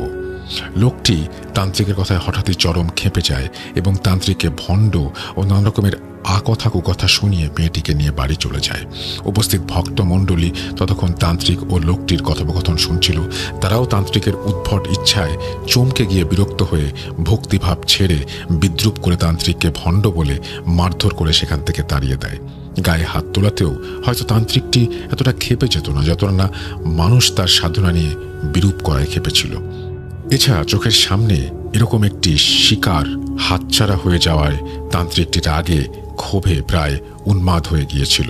আসলে যারা নিম্নতন্ত্র সাধনা করে তাদের এক ধরনের সাধিকার প্রয়োজন হয়। যাই হোক, কয়েক মাস কেটে যায়, প্রায় তান্ত্রিককে সবাই ভুলেই গিয়েছিল। সেদিন ছিল অমাবস্যা। লোকটি বিকেল থেকে তার মেয়েটিকে খুঁজে পাচ্ছিল না, এমনকি আশেপাশের প্রতিবেশীদের বাড়িতেও না। খুঁজতে খুঁজতে সন্ধ্যা গড়িয়ে যায়, তবুও সারা গ্রাম তন্ন তন্ন করে খুঁজেও মেয়েটিকে পাওয়া যায় না। প্রথমে তারা ভেবেছিল সে হয়তো শ্মশানে, তাড়িয়ে চিতার আগুন, কিন্তু সেটা ছিল গ্রামের শ্মশান। তারা তো সন্ধ্যা রাতেই সারা গ্রাম ঘুরেছে, কারো বাড়িতে এমন কেউ মারা গেছে তারা তো দেখেনি। ব্যাপারটা খুবই অদ্ভুত দেখে সবাই ধীরে ধীরে কুলপাড়ের জঙ্গলের দিকে এগোলো। জঙ্গলের কাছাকাছি আসতেই তারা দেখে গাব গাছের নিচে তান্ত্রিকটি যেখানে বসত ওখানেও কেউ যেন একজন বসে যজ্ঞের ধুনি জ্বালিয়ে উচ্চস্বরে মন্ত্রপাঠ করছে। আরও কিছুটা কাছাকাছি যেতেই তারা আতঙ্কে কেঁপে ওঠে। দেখে সেই তান্ত্রিকটি, যাকে তারা মারধর করে গ্রাম থেকে তাড়িয়ে দিয়েছিল, একটি মাথাবিহীন দেহের ওপরে উপবিষ্ট হয়ে তান্ত্রিকটি নিম্নতন্ত্র সাধনা করছে। গলায় তার হাড়ের মালা, যজ্ঞকুণ্ডের সামনে কাটা মাথাটি রাখা, যার এলোমেলো চুলগুলো রক্ত কাদা মিশ্রিত মাটিতে লেপ্টে আছে। লোকটি সেই কাটা মাথাটি দেখে চিৎকার করে জ্ঞান হারায়। এদিকে চিৎকারে ধ্যান ভঙ্গ হতে তান্ত্রিকটি রক্ত জবার মতো টকটকে লাল চোখে তার দিকে তাকায়। তান্ত্রিকটি সেই মেয়েটিকে বলে দিয়েছে যাকে গ্রামবাসীরা সারা গ্রাম তন্ন তন্ন করে খুঁজছে, যাকে কয়েক মাস আগে সেই শয়তান তান্ত্রিকই সাধিকা হিসেবে লোকটির কাছে চেয়েছিল। হঠাৎ করে ক্ষোভে ফেটে পড়ে গ্রামবাসী। হিতাহিত জ্ঞান হারিয়ে তারা তান্ত্রিকের দিকে ছুটে যায় এবং চারপাশ থেকে ঘিরে ধরে, গণপিটুনি দিয়ে যজ্ঞকুণ্ডের আগুনে জ্যান্ত জ্বালিয়ে দেয় তাকে। অকস্মাৎ আক্রমণে তান্ত্রিকটি পালিয়ে যাওয়ার সুযোগ পায়নি। আধ পোড়া জ্বলন্ত শরীরে তখনও তান্ত্রিকের চিৎকার গ্রামবাসীরা শুনতে পাচ্ছিল, আহা, আমার সাধনা তোরা ভঙ্গ করলি, তোদের একটাকেও আমি ছাড়ব না। পরদিন সকালে গ্রামবাসীরা গিয়ে গাব গাছের নিচে পুড়ে যাওয়া সেই ছাই ভস্য সব পরিষ্কার করে পাশের ডোবায় পুঁতে দেয়। তারপর থেকে প্রতি অমাবস্যায় গ্রামে কিছু না কিছু বিপদ ঘটে। শেষে একজন বড় সাধুর সাহায্যে 6 মাস বাদে গ্রামবাসীরা সেই শয়তান তান্ত্রিক পিশাচের হাত থেকে মুক্তি পায়। কিন্তু সেই তান্ত্রিক পিশাচে তবুও মুক্তি হয় না, সে সেভাবেই থেকে যায়। আসলে তান্ত্রিকটি সব সাধনা করার 1 সপ্তাহ আগে নিশিরাতে ব্রাহ্ম মুহূর্তে চুপিসারে সেই গাব গাছের নিচে তন্ত্রমুণ্ডির আসন পেতে অঙ্গ আহুতির জন্য নিজের হাতের কনিষ্ঠ আঙুল কেটে গাছতলায় 2.5 হাত মাটির নিচে পুঁতে রেখেছিল। হাঁকিনি পিশাচিনী তুষ্ট হয়ে তাকে তন্ত্রমুণ্ডির মালা প্রদান করে, যার জেরে তার শরীর শেষ হয়ে গেলেও আত্মা চিরকাল উচ্চাকাঙ্ক্ষার লোভ লালসায় পুষ্ট থেকে যায়। শরীরটা পুড়লেও যেহেতু তখনও একটি আঙ্গুল 2.5 হাত মাটির নিচে পুঁতে রেখেছিল, তাই সেটি অক্ষতই থেকে যায়। তাই তার দেহ মুক্তির জন্য সম্পূর্ণরূপে পঞ্চভূতে বিলীন হয়নি। যে মেয়েটিকে বলি দিয়ে তান্ত্রিকটি সব সাধনা করেছিল, বা বলা ভালো করার চেষ্টা করেছিল, সেই মেয়েটি আসলে ওই বয়স্ক মুরব্বীর পূর্বসূরি। সম্পর্কে ছিল পিসি ঠাকুমা। মুরব্বী পরবর্তীতে বংশানুক্রমে তার বাবার কাছ থেকে এই ঘটনা জেনেছিল। কর্তা ঠাকুর, আপনি চিন্তা করবেন না, বিপদ কেটে গেছে বৌমার। শারীরিক বল ফিরতে 2-4 দিন লাগবে। ভালো ভালো পুষ্টিকর খাবার খাওয়াবেন আর বৌমাকে কয়েকদিন সম্পূর্ণ আরাম করতে বলবেন। আমি উঠি। এই বলে ভট্টাচার্য দাদু থামেন। সঙ্গে সঙ্গে আমি জিজ্ঞেস করি, এ কি থেমে গেলেন যে? আপনার দাদু কিভাবে মারা গিয়েছিলেন সেটা তো বললেন না। ভট্টাচার্য দাদু কিছুটা অবাক হয়ে বললেন, ও, সেটা বলিনি বুঝি, ছেড়ে গেছি বোধহয়। আচ্ছা ঠিক আছে, এখন চলো, মায়ের আরতি বাকি। আমরা সবাই সন্ধ্যার আরতির পরে আবারও কুটিরে দালানে গিয়ে বসলাম। প্রিয়াও স্ব-উৎসাহে গিয়ে চা তৈরি করে নিয়ে সবাইকে পরিবেশন করলো। দাদু আবারও গরম চায়ে চুমুক দিয়ে বললেন, অমাবস্যার সেই বিভৎস রাত্রি যেদিন দাদু সেই শয়তানটিকে শেষ করতে গিয়েছিলেন, তার ঠিক দিন 3 আগে দাদু ধ্যানে মায়ের নির্দেশ পান। নির্দেশ অনুযায়ী সব কাজ নির্বিঘ্নে করলেও দাদু শেষ কাজটি সম্পূর্ণ করতে পারেননি। তার মায়ের নির্দেশ ছিল 2.5 হাত মাটির নিচ থেকে সেই শয়তান তান্ত্রিকের কনিষ্ঠ আঙুলের হাড়টিকে তুলে তার সঙ্গে তন্ত্রমুণ্ডির মালা পেঁচিয়ে আগুনে একই সঙ্গে ভস্ম করতে হবে। কিন্তু তাড়াহুড়োর কারণে দাদু সেটা করতে পারেননি। বেশি দেরি হয়ে গেলে কাঞ্চনবালাকে হয়তো বাঁচানো যেত না। তাই দাদু বাধ্য হয়ে কাঞ্চনবালার ওপর থেকে তন্ত্রকটু পিশাচের প্রভাব কাটাতে শুধু তন্ত্রমুণ্ডির মালাটিকে আগুনে ভস্মীভূত করতে পেরেছিলেন। তারপর 9 মাস 10 মাস কেটে যাওয়ার পর মাছমারা বিলে যাওয়ার সময় দাদুকে আবারও শয়তান পিশাচটি আক্রমণ করে, সেটা বলেছি। আমি প্রায় দাদুর সঙ্গে মাছমারা বিলে মাছ ধরতে যেতাম। সেই রকমই একদিন ভোর রাতে দাদু মাছ ধরতে যাবেন, অথচ আমার গায়ে প্রচণ্ড জ্বর। ঠাকুমা কোনো মতে আমাকে যেতে দেবেন না, তাই দাদু একাই বেরিয়ে গিয়েছিলেন, আর ফিরলেন না। বেলা বাড়ার পরে দাদু ফিরছেন না দেখে বাড়িতে সবাই চিন্তা করছিল। বাবা, কাকা, পাড়ার সবাই মিলে সারা গ্রাম, মাছমারা বিল, এমনকি জমিদার বাড়ি পর্যন্ত খুঁজে এসেছে, কিন্তু দাদুকে কোথাও পাওয়া যায়নি। শেষে হতাশ হয়ে বাড়ি ফেরার সময় কুলপাড়ের জঙ্গলে গাব গাছের কাছে দাদুর মাছ ধরা জাল ও ব্যাগ দেখতে পাওয়া যায়। যাওয়ার সময় হয়তো তাড়াহুড়ো করে খেয়াল করেনি। কাছে গিয়ে আশেপাশে এদিক ওদিক খোঁজাখুঁজির পর গাব গাছের পেছনে ডোবার কাছে দাদুর গলার উত্তরীয়টা দেখতে পাওয়া যায়। বৃষ্টি, কাঁদা, জলের রাস্তা, তাছাড়া আগের মতো দাদু তেমন শক্তি সামর্থ্য নেই। বয়স্ক মানুষ যদি পা হড়কে ডোবায় পড়ে যায়, বাবার মনে কেমন একটা কু ডেকে ওঠে। কাকা আরও কয়েকজন ডোবার মধ্যে খুঁজতে থাকেন। শেষে মাঝখানে জলের নিচে তারা দাদুর দেহ খুঁজে পান। শোকের ছায়া নেমে আসে, সবাই ধরাধরি করে দাদুকে ডাঙায় তোলেন। বাড়িতে খবর পাঠানো হয়। আমরা সবাই কান্নাকাটি করতে করতে ছুটে গিয়ে দেখি দাদুর দেহটা গাব গাছে হেলান দিয়ে বসানো, যেন ঠিক ধ্যানের মুদ্রায় বসে আছেন। একটা বিষয় লক্ষ্য করে আমি হতবাক হয়ে যাই, যে দেহটি জলে কাদায় ডোবানো ছিল তার শরীরে কোনো জল বা কাদার দাগ নেই। দাদুর গায়ের ধুতিটাও মনে হচ্ছে যেন শুকনো। তখনকার সময় পরিস্থিতির ব্যাপারটায় বাকিরা কেউ গুরুত্ব দেননি। শ্মশান ঘাটের কাজ শেষ করতে করতে রাত হয়ে যায়। আমার স্পষ্ট মনে আছে চিতার আগুন যখন দাউ দাউ করে জ্বলছিল, আমি পরিষ্কার চিতা থেকে হাত পিষেক দূরে একটি কালো ছায়া মূর্তি দেখতে পেয়েছিলাম। তার গলায় ধপধপে সাদা ছোট ছোট হাড়ের মালা ব্যতীত আর কিছু নেই। তন্ত্রমুণ্ডির মালা। কেউ বিশ্বাস করবে না বলে আর কাউকে বলিনি। এখন তোমরা বলবে এর মধ্যে অস্বাভাবিকতা কি? বয়স্ক মানুষ হয়তো কাদা জলে চলতে গিয়ে পা হড়কে পড়ে গেছে, পরে আর উঠতে না পেরে ডুবে মারা গেছে। আর খিঁচ ধরে তো মৃতদেহের নানা রকম বিকৃতি ঘটে। দাদুর দেহটা হয়তো ধ্যান মুদ্রায় সে আকৃতি নিয়েছে। জানি এর কোনো ব্যাখ্যা আমার কাছে নেই। এই বলে ভট্টাচার্য মশাই উঠে কুটিরের ভেতরে যান। আমরা একটা ঘরের মধ্যে থেকে ধীরে ধীরে বাড়ির পথে পা বাড়ালাম। এও কি সম্ভব? পৃথিবীতে কত কিছুই ঘটে যায়, কটার প্রমাণ আমরা পাই। আর যার প্রমাণ পাওয়া যায় সেটাই সত্যি, যেটা পাওয়া যায় না সেটা কল্পনা, নাকি অন্তহীন গহীনে তার বাস্তবতা লুকিয়ে আছে। প্রাকৃতিক নাকি অতি প্রাকৃতিক, বিশ্বাস করা বা না করা শ্রোতা বন্ধু সম্পূর্ণ আপনাদের ব্যাপার। আপনাদের উপরে ছেড়ে দিয়ে আজ বিদায় নিচ্ছি। আল্লাহ হাফেজ।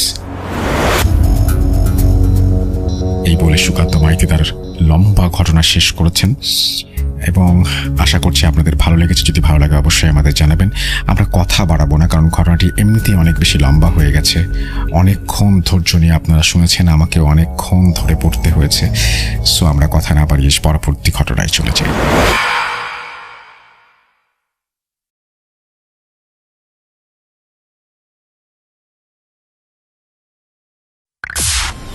Entertainment is a must. শুনুন স্বাধীন podcast.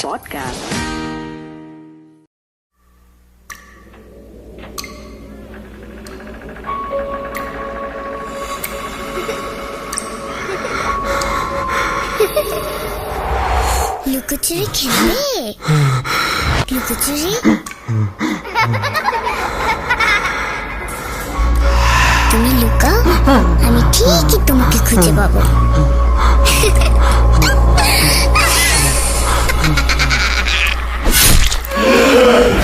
Voot.com with Russell. Welcome back. আপনাদের সবাইকে স্বাগত জানাচ্ছি। আমি রাসেল। আশা করছি আপনারা সবাই ভালো আছেন, ভালোর দলে আছেন। আমরা পরবর্তী ঘটনায় যাব। এই ঘটনাটি আমাদেরকে পাঠিয়েছেন আমাদের একজন লিসেনার, এবং এটা হ্যালোউইনের মাস, হ্যালোউইনের স্পেশাল এপিসোড আমরা বলতে গেলে এখন থেকে শুরু করে ফেলেছি, যদিও এর শেষের দিকে চলে যাব আমরা টরন্টোতে। এখন বাংলাদেশে চলছে। এবং সুকান্ত মাইতির ঘটনাটি শোনার পরে আমরা এখন যে ঘটনাটি আপনাদের শোনাবো সেটি একটি অডিও ক্লিপ পাঠিয়েছেন ফারহানা, এবং তিনি ঢাকা থেকে এই ঘটনাটি আমাদেরকে পাঠিয়েছেন। আশা করছি এই ঘটনাটি আপনাদের ভালো লাগবে। যদি ভালো লাগে আমাদের অবশ্যই জানাবেন, ভালো না লাগলেও আমাদের জানাবেন। পুরোটা সময় আমাদের সঙ্গে থাকবেন সেই আশা করব। আমরা সরাসরি চলে যাচ্ছি আমাদের পরবর্তী ঘটনায়।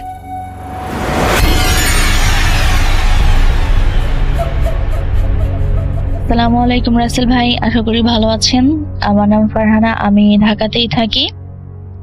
ভূত এফএম আমার খুব পছন্দের একটা শো, তবে পারিবারিক ও ব্যক্তিগত কিছু ব্যস্ততার কারণে আমি রেগুলার ভূত এফএম শুনতে পারি না। তবে যখনই আমি ফ্রি থাকি তখনই ভূত এফএম শুনি। তো আমি ভূত এফএম এ আমার নিজের সাথে ঘটে যাওয়া কিছু ঘটনা শেয়ার করতে চাই। আজকে আমি যে ঘটনাটি শেয়ার করতে চাই ভাইয়া, এই ঘটনাটি এর আগেও আমি মেইল করে পাঠিয়েছিলাম, তবে কিছু প্রবলেমস এর কারণে আমি সম্পূর্ণ ঘটনাটি রেকর্ড করে বা মেইল করে পাঠাতে পারিনি। তাই আমি আজকে আবার ভয়েস রেকর্ডের মাধ্যমে সম্পূর্ণ ঘটনাটি পাঠাচ্ছি। যদি এই ঘটনাটি ভাইয়া সিলেক্ট হয়ে যায় তাহলে আমার সাথে আরো ঘটে যাওয়া কিছু ঘটনা আছে, সেগুলো শেয়ার করব। তো যাই হোক ভাইয়া, সরাসরি ঘটনায় চলে যাই। ভাইয়া আমি আগে বলে রাখি, আমার পরিবারে আমরা 5 জন সদস্য। আমার আব্বু আম্মু, আমার বড় বোন, আমি আর আমার ছোট ভাই। আর আমার ছোট ভাই অনেক ছোট, ও ক্লাস 3-তে পড়ে। তো যাই হোক ভাইয়া, 2022 সালের অক্টোবর মাসের 13 তারিখে আমার বোনের হঠাৎ পেটে ব্যথা হয়। তো ফার্স্টে পেটে ব্যথা খুব একটা বেশি ছিল না, এই পেটে ব্যথাটা 7 দিন ছিল, বাট খুব একটা বেশি ছিল না। তো যেহেতু একটা ব্যথা 7 দিন স্টে করছিল, এর জন্য আমরা আমার বোনকে নিয়ে একটা হসপিটালে যাই। সেখানে কিছু ট্রিটমেন্ট করার পরে জানা যায় যে আমার বোনের অ্যাপেন্ডিসাইডের ব্যথা আছে, প্রবলেম আছে। তো যেই হসপিটালে আমরা প্রথমে তার ট্রিটমেন্ট করি সেখানে শুধুমাত্র টেস্ট করা হয়, সেখানে কোনো ধরনের অপারেশন করা হয় না। সেজন্য ভাইয়া ডাক্তাররা আমাদেরকে সাজেস্ট করে যে আমরা অন্য যে কোনো একটা ভালো হসপিটালে আমার বোনের অ্যাপেন্ডিসাইডের জন্য ডাক্তার দেখাই। তো ওনারা যেভাবে বলে ওইভাবেই আমরা করি। তো আমি হসপিটালটার নাম নিচ্ছি না, যেহেতু এটা খুব পপুলার একটা হাসপাতাল, নাম করা হাসপাতাল, হয়তো আমি নাম নিলে এটার এফেক্ট পড়তে পারে, সেজন্য আমি হাসপাতালটার নাম নিচ্ছি না। তো আমরা সেকেন্ড টাইম যে হসপিটালটাতে যাই, সেখানে যাওয়ার পর ডাক্তার আমার বোনকে চেক আপ করে বলে যে আমার বোনের অ্যাপেন্ডিসাইডের প্রবলেমস আছে আর তাকে আর্লি অপারেশন করে ফেললেই এটা ভালো হবে। তো ওনার ডাক্তাররা সাজেস্ট করে যে ওই দিনই আমার বোনকে হাসপাতালে ভর্তি করার জন্য। ইভেন আমরা ডাক্তারের সাজেস্ট অনুযায়ী ওই দিনই আমার বোনকে হসপিটালে ভর্তি করি। তো হাসপাতালটা আমার বাসা থেকে কিছুটা দূরে ছিল ভাইয়া, আর আমার ছোট ভাই ছোট হওয়ার কারণে আমার আম্মু আমার বোনের সাথে স্টে করতে পারেনি হসপিটালে, আমাকে রেখে আছে। তো এর আগে পরে আমি কখনোই ভাইয়া হাসপাতালে ছিলাম না, এটাই আমার প্রথম হাসপাতালে থাকা। তো আমার আম্মু আব্বু আমার বোনকে হাসপাতালে ভর্তি করে তারা বাসায় চলে আসে। তো ওই রাতে ভাইয়া কোনো রকমের কোনো প্রবলেম হয় না। আর আমরা ভাইয়া হাসপাতালে একটা ওয়ার্ডে ছিলাম, যেহেতু ওয়ার্ডে অনেক লোক থাকে, তো দেখা যাবে যে সময়টা ভালো যাবে বা সবার সাথে কথা হবে, মিলেমিশে থাকা যাবে, এই কারণে শুধুমাত্র আমরা ওয়ার্ড নিয়েছিলাম। তো আমরা একটা সিট নেই, ওই এক সিটে আমার বোন ছিল আর আমি ফ্লোরে বিছানা করে থাকতাম রাতে। তো প্রথম রাতে ভাইয়া কোনো প্রবলেম হয়নি। পরের দিন সকালে ডাক্তার আসে, যেদিন আমরা ভর্তি করি আমার বোনকে, তার পরের দিন সকালে ডাক্তার আসে, এসে আমার বোনকে চেক আপ করে আমার বোনের অপারেশনের ডেট ফিক্সড করে। তারা ভর্তি তৃতীয় দিন আমার বোনকে অপারেশনের কথা বলে। তৃতীয় দিন সকাল 11টায় আমার বোনের অপারেশন হবে, এটা আমাদের জানায়। তো যাই হোক ভাইয়া, তৃতীয় দিন আমার অপারেশন যখন হয় আমার বোনের, তখন আমার আব্বু আম্মু আসে। আমার বোনকে সকাল 11টায় অপারেশন থিয়েটারে নিয়ে হয়, আর তাকে পোস্টিং রুমে দিতে দিতে অলমোস্ট 3:30 বেজে যায়। তো ভাইয়া বলে রাখি, অপারেশন থিয়েটারের সামনে অথবা পোস্টিং রুমের সামনে ওই হসপিটালে মানে ঘুমানোর মতন বা রাত কাটানোর মতন কোনো সিস্টেম নাই। সেখানে জাস্ট কয়েকটা বসে ওয়েট করার মতো চেয়ার দেয়া, এছাড়া আর কিছুই ছিল না। আর বলে রাখি ভাইয়া, হাসপাতালটা 12 তলা। তো হাসপাতালের 10 নম্বর ফ্লোরে হচ্ছে স্টুডেন্টসদের ক্লাস করানো হয়, আর 12 নম্বর ফ্লোর যেটা, সেটা তখন শুধুমাত্র করা হয়েছে, তবে সেটা তখন পর্যন্ত ওপেন হয়নি, জাস্ট কমপ্লিট করা, ওপেন হবে আর কিছুদিন পরে, এমন টাইমে আমরা হসপিটালে যাই। আর আমার বোনের অপারেশনটা হয় ভাইয়া 6 তলায়, আর আমাদের মানে ওয়ার্ডটা ছিল বা যে ওয়ার্ডে আমরা ছিলাম সেটা ছিল 11 তলায়। তো যাই হোক, আমার বোনকে পোস্টিং রুমে দেওয়ার পর আমার আব্বু আম্মু ওই দিন রাতের 11:30 তারা বাসায় চলে আসে। তো ওই রাতে যেহেতু বেড খালি ছিল, আর আমি ভাই আগেই বলেছি যে আমি ফ্লোরে ঘুমাতাম, তো ওই রাতে আমার বোনকে 6 তলায় পোস্টিং রুমে রাখা হয়, আর বেড খালি থাকার কারণে আমি ওই রাতটা 11 তলায় বেডেই ছিলাম।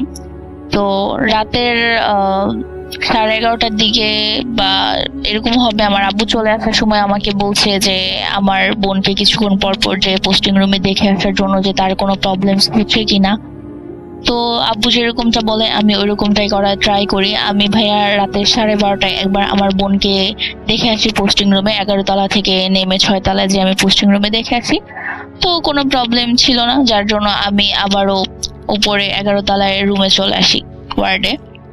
তো আসার পরে ভাইয়া আমি বেডে ঘুমিয়ে যাই। রাতের 2:30টার দিকে একজন নার্স এসে আমাকে বলে যে আমার বোনের কিছু প্রবলেমস হচ্ছে নিচে পোস্টিং রুমে, আমাকে এক্ষুনি বলছে ডাক্তার যেতে।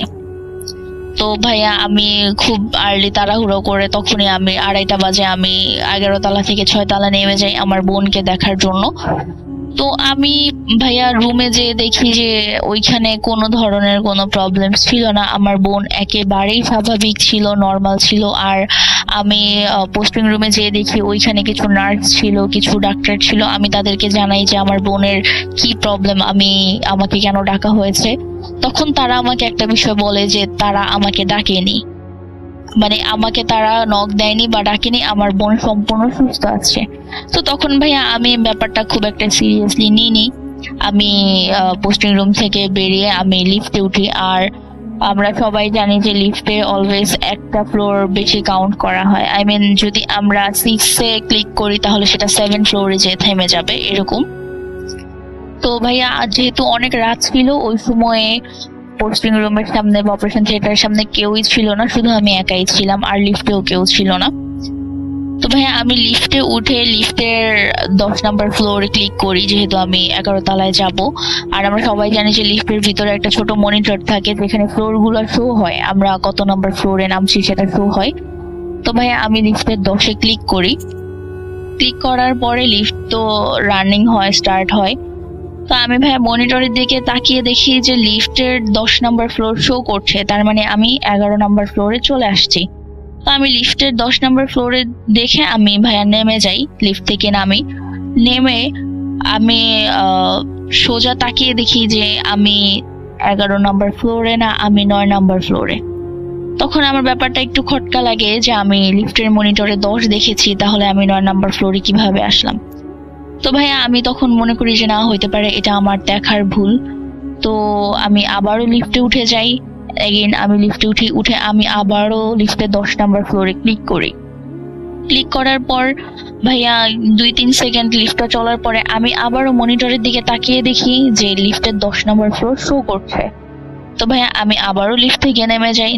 এবার আমি যেটা দেখি যে আমি 12 নম্বর ফ্লোরে, সেই ফ্লোরটা যেটা তখন পর্যন্ত ওপেন ছিল না। তো এবার আমি ভাবলাম যে হয়তো লিফটের কোনো টেকনিক্যাল প্রবলেমস হতে পারে। তো আমি ভাইয়া ভাবছি যে না, যেহেতু একটা ফ্লোর নিচে 12 তলায় আছি, 11 তলায় যাব, একটা ফ্লোর সিঁড়ি দিয়ে নেমে গেলে আমি 11 নম্বর ফ্লোরে চলে যাব। তো এটা ভেবে ভাইয়া আমি সিঁড়ি থেকে নামতে থাকি। তো একটা ফ্লোর নেমে ভাইয়া আমি জাস্ট শকড হয়ে যাই। আমি সেই একটা ফ্লোর থেকে নেমে দেখি যে আমি 9 তলায় আবার চলে আসছি। মাঝের 11 তলা আর 10 তলা তখন অব্দি আমি খুঁজে পাচ্ছি না। তো 9 তলায় যখন আমি যাই ভাইয়া, যে দেখি ওইটা একটা শিশু ওয়ার্ড, ওইখানে অনেক বাচ্চারা খেলাধুলা করছে ভিতরে, আর সামনে মানে কেচি গেটের সামনে কিছু ডাক্তারস বসে আছে, তবে তারা আমার দিকে অনেকটা রাগান্বিত ভাবে তাকিয়ে আছে। তো যাই হোক ভাইয়া আমি অনেকটা ভয় পেয়ে যাই। ভয় পেয়েও আমি একজন নার্সকে জিজ্ঞেস করি যে আমি 11 তলায় যাব, আমি তো লিফটে এসেছি, প্রবলেম হয়েছিল, আর আমি সিঁড়িতে এসেও আমি 11 তলা খুঁজে পাচ্ছি না, তো যদি আপনি হেল্প করতেন তাহলে ভালো হইতো।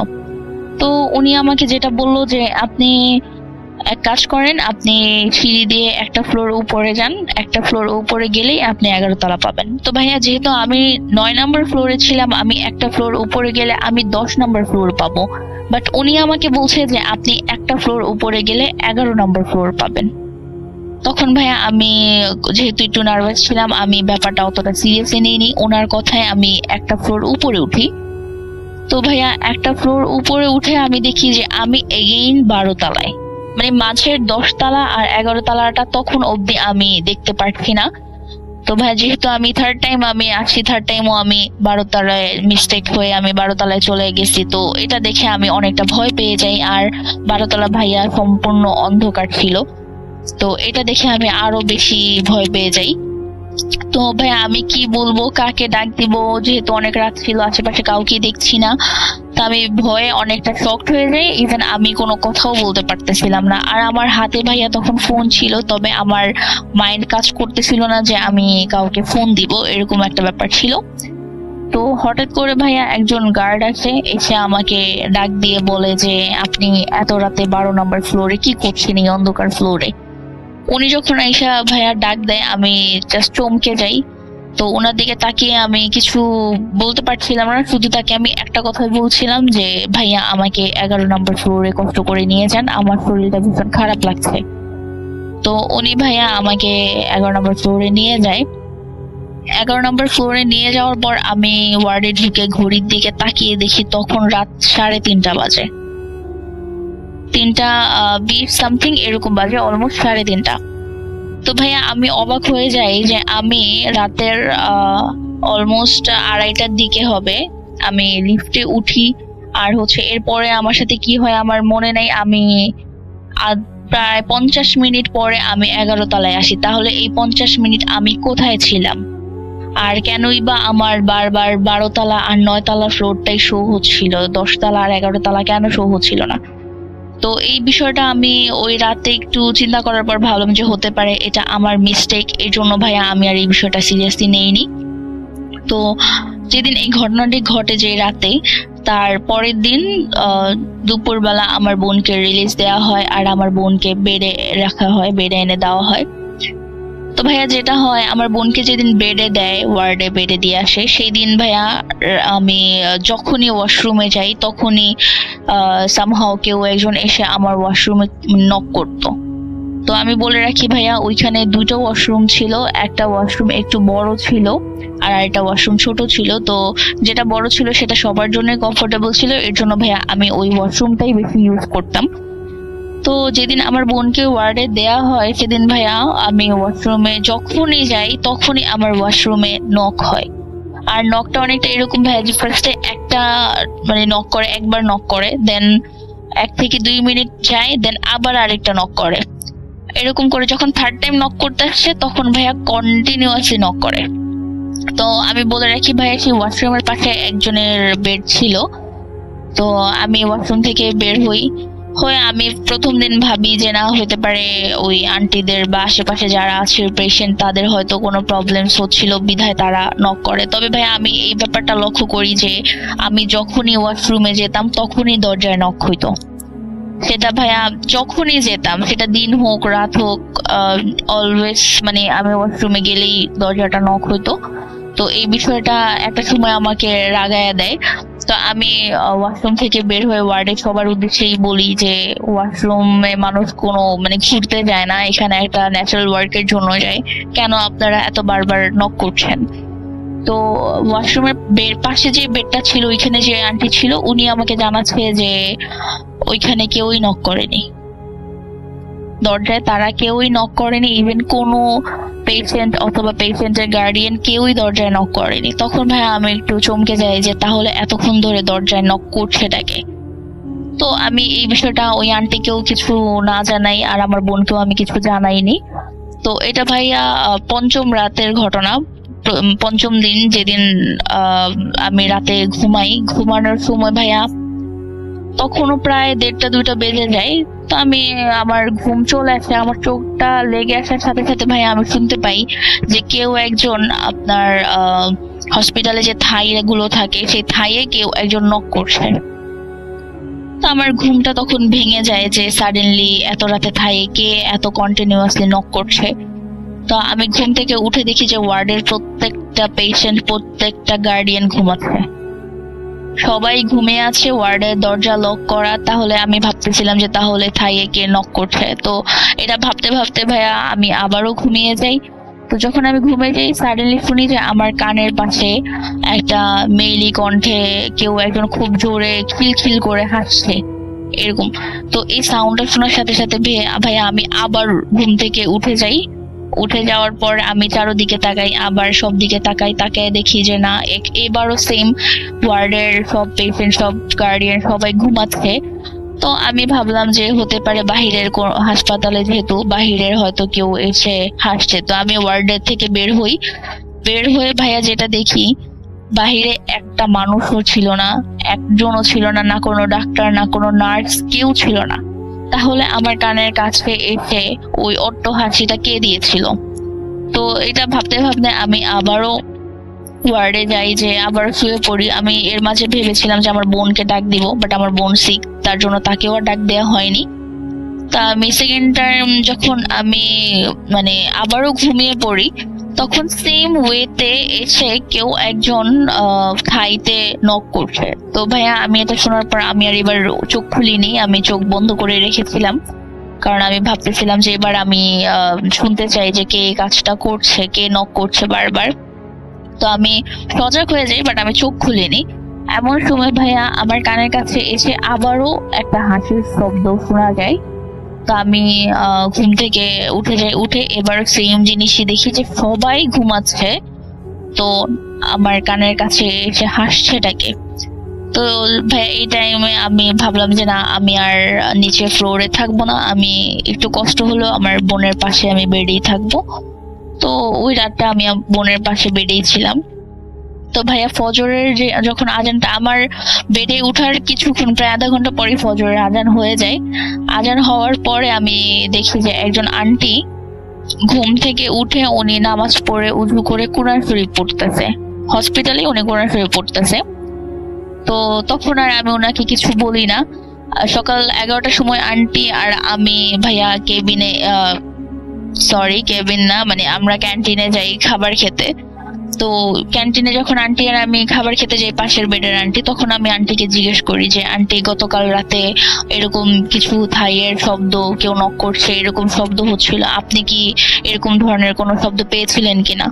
তখন আন্টি বলে যে আন্টিও সেম শব্দগুলো পাচ্ছিল। কেউ একজন এসে থাইতে নক করছে, কেউ একজন তার কানের কাছে এসে হাসতেছে, এরকম ধরনের শব্দ সেদিন রাতে উনিও ফিল করে। যার জন্য ভাইয়া উনি ফজরে ঘুম থেকে উঠি আগে উযু করে উনি কোরআন শরীফ পড়তে বসে। তো আমি আন্টিকে জানাই যে আন্টি, আমি ভেবেছিলাম যে এটা হয়তো আমার একার সাথেই হচ্ছে। তো আন্টি জানায় না, শুধু এটাই না, উনিও যখন ওয়াশরুমে যায় তখন উনি শুনে যে কেউ একজন ওয়াশরুমের নক করছে। তো ভাইয়া আমরা দুইজনই অনেকটা ভয় পেয়ে যাই। ঘটনাটি হয়তো এখানে স্টপ হইলে ভালো হইতো। তো ভাইয়া ওই দিন যেটা হয় সেটা হয়ে যায়। তো এরপরে 6 নাম্বার রাতে আমাদের আর কোনো প্রবলেম হয় না। তো 7 নাম্বার ডে, যে আমি হসপিটালে 8 দিন ছিলাম, তো 7 নাম্বার দিনটা যেটা হয় সেদিন সকালবেলা ভাইয়া পাশের, আমি বলেছিলাম যে ওয়াশরুমের পাশে একটা বেড ছিল, ওইখানে একজন আন্টি ছিল। তো ওই আন্টির মেয়ে আন্টির সাথেই থাকতো। আর ওনারা ভাইয়া 28 দিন হসপিটালে ছিল, স্টে করেছে 28 দিন।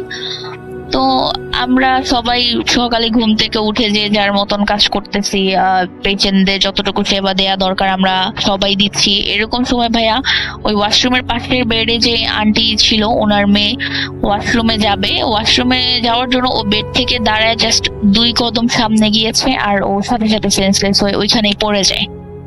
তো ওই মেয়েটা সেন্সলেস হয়ে পড়ে যাওয়ার পরে সাথে সাথে ডক্টররা আসে। ডক্টররা ভাবে যে হয়তো ওর কোনো ফিজিক্যালি কোনো প্রবলেমস আছে বিধায় ও অজ্ঞান হয়ে গিয়েছে, যেহেতু ও হসপিটালে 28 দিন স্টে করছে।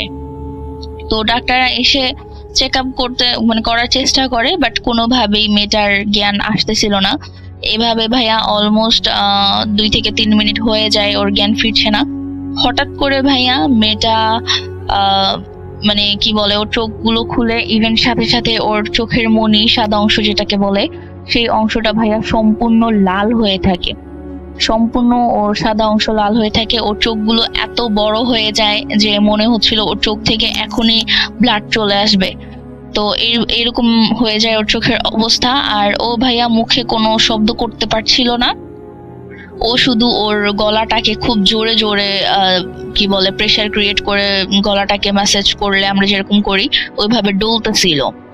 আর ভাইয়া আমি বুঝাতে পারছি না, মাছ যখন পানি থেকে উঠানোর পর একটা মাছ যেভাবে ছটফট করে, এই মেয়েটা সেম ওয়েতে ছটফট করতেছিল।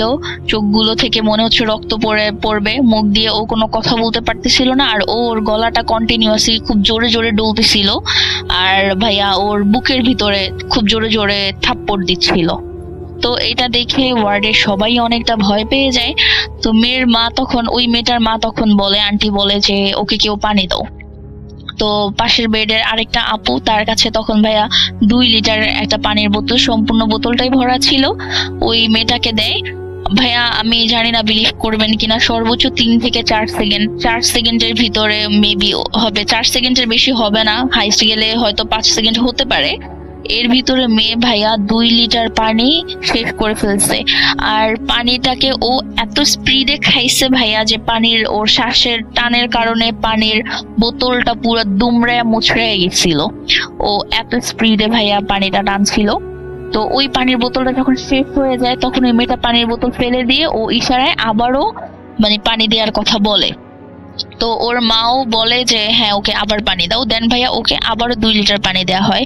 ও তখনও ভাইয়া সর্বোচ্চ 5 সেকেন্ডের ভিতরে সে 2 লিটার পানি শেষ করে পুরো বোতলটাকে দুমড়ায় মুচড়ায় ফেলে সে আবারও পানি চায়। তো এই মুহূর্তে ওইরকম সময় ডাক্তার বলে যে ওকে যেন এত ওভার পানি না দেয়া হয়, কারণ একটা মানুষ কতটা পানি খাইতে পারে এক নিঃশ্বাসে এটা তো আমরা সবাই জানি। তো যাই হোক, ওকে ডাক্তার বলে যে ওকে আর পানি দিতে না। তো মেয়ের মা তখন সাডেনলি সবাইকে বলে, ইভেন ডাক্তারদেরকেও উদ্দেশ্য করে বলে যে আপনারা প্লিজ এখান থেকে চলে যান, আমার মেয়ের অন্য একটা প্রবলেম আছে, আলগা প্রবলেম বা যেটাকে বলে জিনের আসর, এরকম প্রবলেম আছে, আপনারা চলে যান, ও কিছুক্ষণ পর নিজে থেকেই ঠিক হয়ে যাবে। তো এটা যখন বলে তখন ডাক্তার, ওয়ার্ডের সবাই অনেকটা ভয় পেয়ে যায়। তো যাই হোক, ডাক্তাররা ওই মেয়ের মার কথা শুনে ওনারা চলে যায়। আর মেয়ের মা বলে যে থাইটা লাগাই দেন, মানে যে ওয়ার্ডে আমরা ছিলাম সেই ওয়ার্ডের থাইটা লাগাই দিতে বলে। যখন থাই লাগাতে বলে তখন আশেপাশে ওয়ার্ডের সবাই ভয় পেয়ে যায় যে থাই লাগাইলে যদি কোনো প্রবলেমস হয়। তো মেয়ের মা আশ্বাস দেয় সবাইকে যে না, ওইরকম প্রবলেম হবে না, আপনারা থাইটা লাগিয়ে দেন। তখন থাই লাগাই দেওয়ার পরে ভাইয়া মেয়ে প্রায় 6 থেকে 7 মিনিট পরে ওইভাবেই শুয়ে থাকে আর ওইভাবেই ছটফট করে। দেন ভাইয়া 6-7 মিনিট পর ভাইয়া সুস্থ হয়ে যায়, ওর কোনো ট্রিটমেন্ট কোনো কিছু লাগে না, ও সুস্থ হয়ে ওর মতন বেডে যেয়ে কিছুক্ষণ রেস্ট নেওয়ার পর ভাইয়া দেখি ও হঠাৎ করে কাপড় টাপড় গুছাচ্ছে, ও চলে যাবে এখান থেকে। তখন আমরা সবাই মেয়ের মাকে জিজ্ঞেস করি যে আসলে আপনার মেয়ের প্রবলেমটা কোথায়, সাডেনলি তার এরকম হয়েছে কেন? তখন মেয়ের মা জানায় যে ওই মেয়ের সাথে জিন টাইপের একটা প্রবলেম আছে, অলৌকিক প্রবলেম আছে, যেটা ওই মেয়েটাকে কিছুদিন যাবত প্রবলেম করতেছে। কারণ মেয়েটা হাসপাতালে অলমোস্ট 28 দিন ধরে আছে, তো লং টাইম থাকার কারণে ওই অবয়বটা মেয়েটাকে প্রবলেম করছিল। আর যেহেতু মেয়েটা ওর মাকে রেখে হাসপাতাল থেকে বের হচ্ছিল না, সেজন্য সেই অবয়বটা আশেপাশের বেডের যারা ছিল, ওয়ার্ডের আশেপাশে বেডে যে পেশেন্ট ছিল অথবা যারা গার্ডিয়ান ছিল, তাদের মধ্যে কিছু কিছু মানুষকে ওই অবয়বটা প্রবলেম করছিল, যেন এই মেয়েটা যেভাবেই হোক মানে এই হসপিটাল থেকে বেরিয়ে চলে যায়। তো ভাইয়া এই অবয়বটি মূলত এই মেয়েটাকে এখান থেকে নিয়ে যাওয়ার জন্যই ও আশেপাশের মানুষগুলোর সাথে এভাবে প্রবলেম করছিল। তো ওই মেয়ের মাকে জিজ্ঞেস করার পর যেটা জানা যায় যে এই মেয়েটার সাথে ছোট থেকেই এই অবয়ব বা এই জিন টাইপের এই জিনিসটা ছিল। আর এটা যখনই এই মেয়েটা কোথাও খুব বেশি লং টাইম স্টে করে বাড়ি ছাড়া, বাড়ির বাহিরে, তখনই এই অবয়বটি বিভিন্ন ধরনের প্রবলেম করতে থাকে। আর এই কারণেই মূলত তখন হসপিটালে এই প্রবলেমস গুলো হচ্ছিল। আর ভাইয়া বলে রাখি যে যেহেতু ওই মেয়েটা হসপিটালে 28 দিন ছিল আর আমরা হসপিটালে 8 দিন ছিলাম, তো ওই মেয়েটা থাকা অবস্থায় ওই হসপিটালের ওই ওয়ার্ডটাতে ভাইয়া মানে থাই গ্লাস যাই বলেন, জানালা বলেন, সবকিছু খুলে রাখা সত্ত্বেও মানে ভিতরে অনেকটা গরম কাজ করতো, যেটা মানে খুবই ওয়েদারটা খুব গরম লাগতো ওয়ার্ডের ভিতরে, বাট বাহিরে গেলে আবার ঠান্ডা ফিল হইতো। আর ওয়ার্ডের ভিতরের পরিবেশটা খুব থমথমে একটা অবস্থায় ছিল। বাট ভাইয়া ইত্তেফাক ভাবেই বলা চলে যে এই মেয়েটা যখন চলে গেছে, তো ওই মেয়েটা যাওয়ার পরে আমি আরো 2 দিন স্টে করেছিলাম হসপিটালে। তো 1 রাত আর 2 দিন স্টে করেছিলাম। তো ভাইয়া ওই মেয়েটা যাওয়ার পর পুরো পরিবেশটাই একদম পুরো চেঞ্জ হয়ে যায়। ওয়ার্ডের ভিতরে পর্যাপ্ত পরিমাণে ভালো লাগা কাজ করতে থাকে, ইভেন ওয়ার্ডটা অনেকটা ঠান্ডা হয়ে যায়। তো ওই এট লাস্ট আমরা এটাই জানতে পারি যে এই মেয়েটার কারণেই মূলত আমরা মানে কিছু কিছু কি বলে পেশেন্ট, কিছু কিছু গার্ডিয়ান আমরা এরকম প্রবলেমস এর ফেস করেছিলাম। তো এই ছিল ভাইয়া আমার ঘটনা। যদি ভালো লাগে তাহলে শোনাবেন। আজকের মতো বিদায়। আর যদি আমার এই ঘটনাটি সিলেক্ট হয় ভাইয়া, তাহলে অবশ্যই আমার আরেকটা ঘটনা আছে, আমার লাইফের সাথে ঘটে যাওয়ার কিছু ঘটনা আছে, সেগুলো পাঠাবো। জানি না কতটা বুঝিয়ে বলতে পারছি বা আপনারা কতটুকু বুঝতে পেরেছেন, তবে চেষ্টা করেছি বুঝিয়ে বলার জন্য। তো যাই হোক ভাইয়া, ভালো থাকবেন। আসসালামু আলাইকুম। Welcome back. আপনাদের সবাইকে অনেক অনেক ধন্যবাদ এতক্ষণ পর্যন্ত আমাদের সাথে থাকার জন্য। অনেক অনেক শুভকামনা রইল।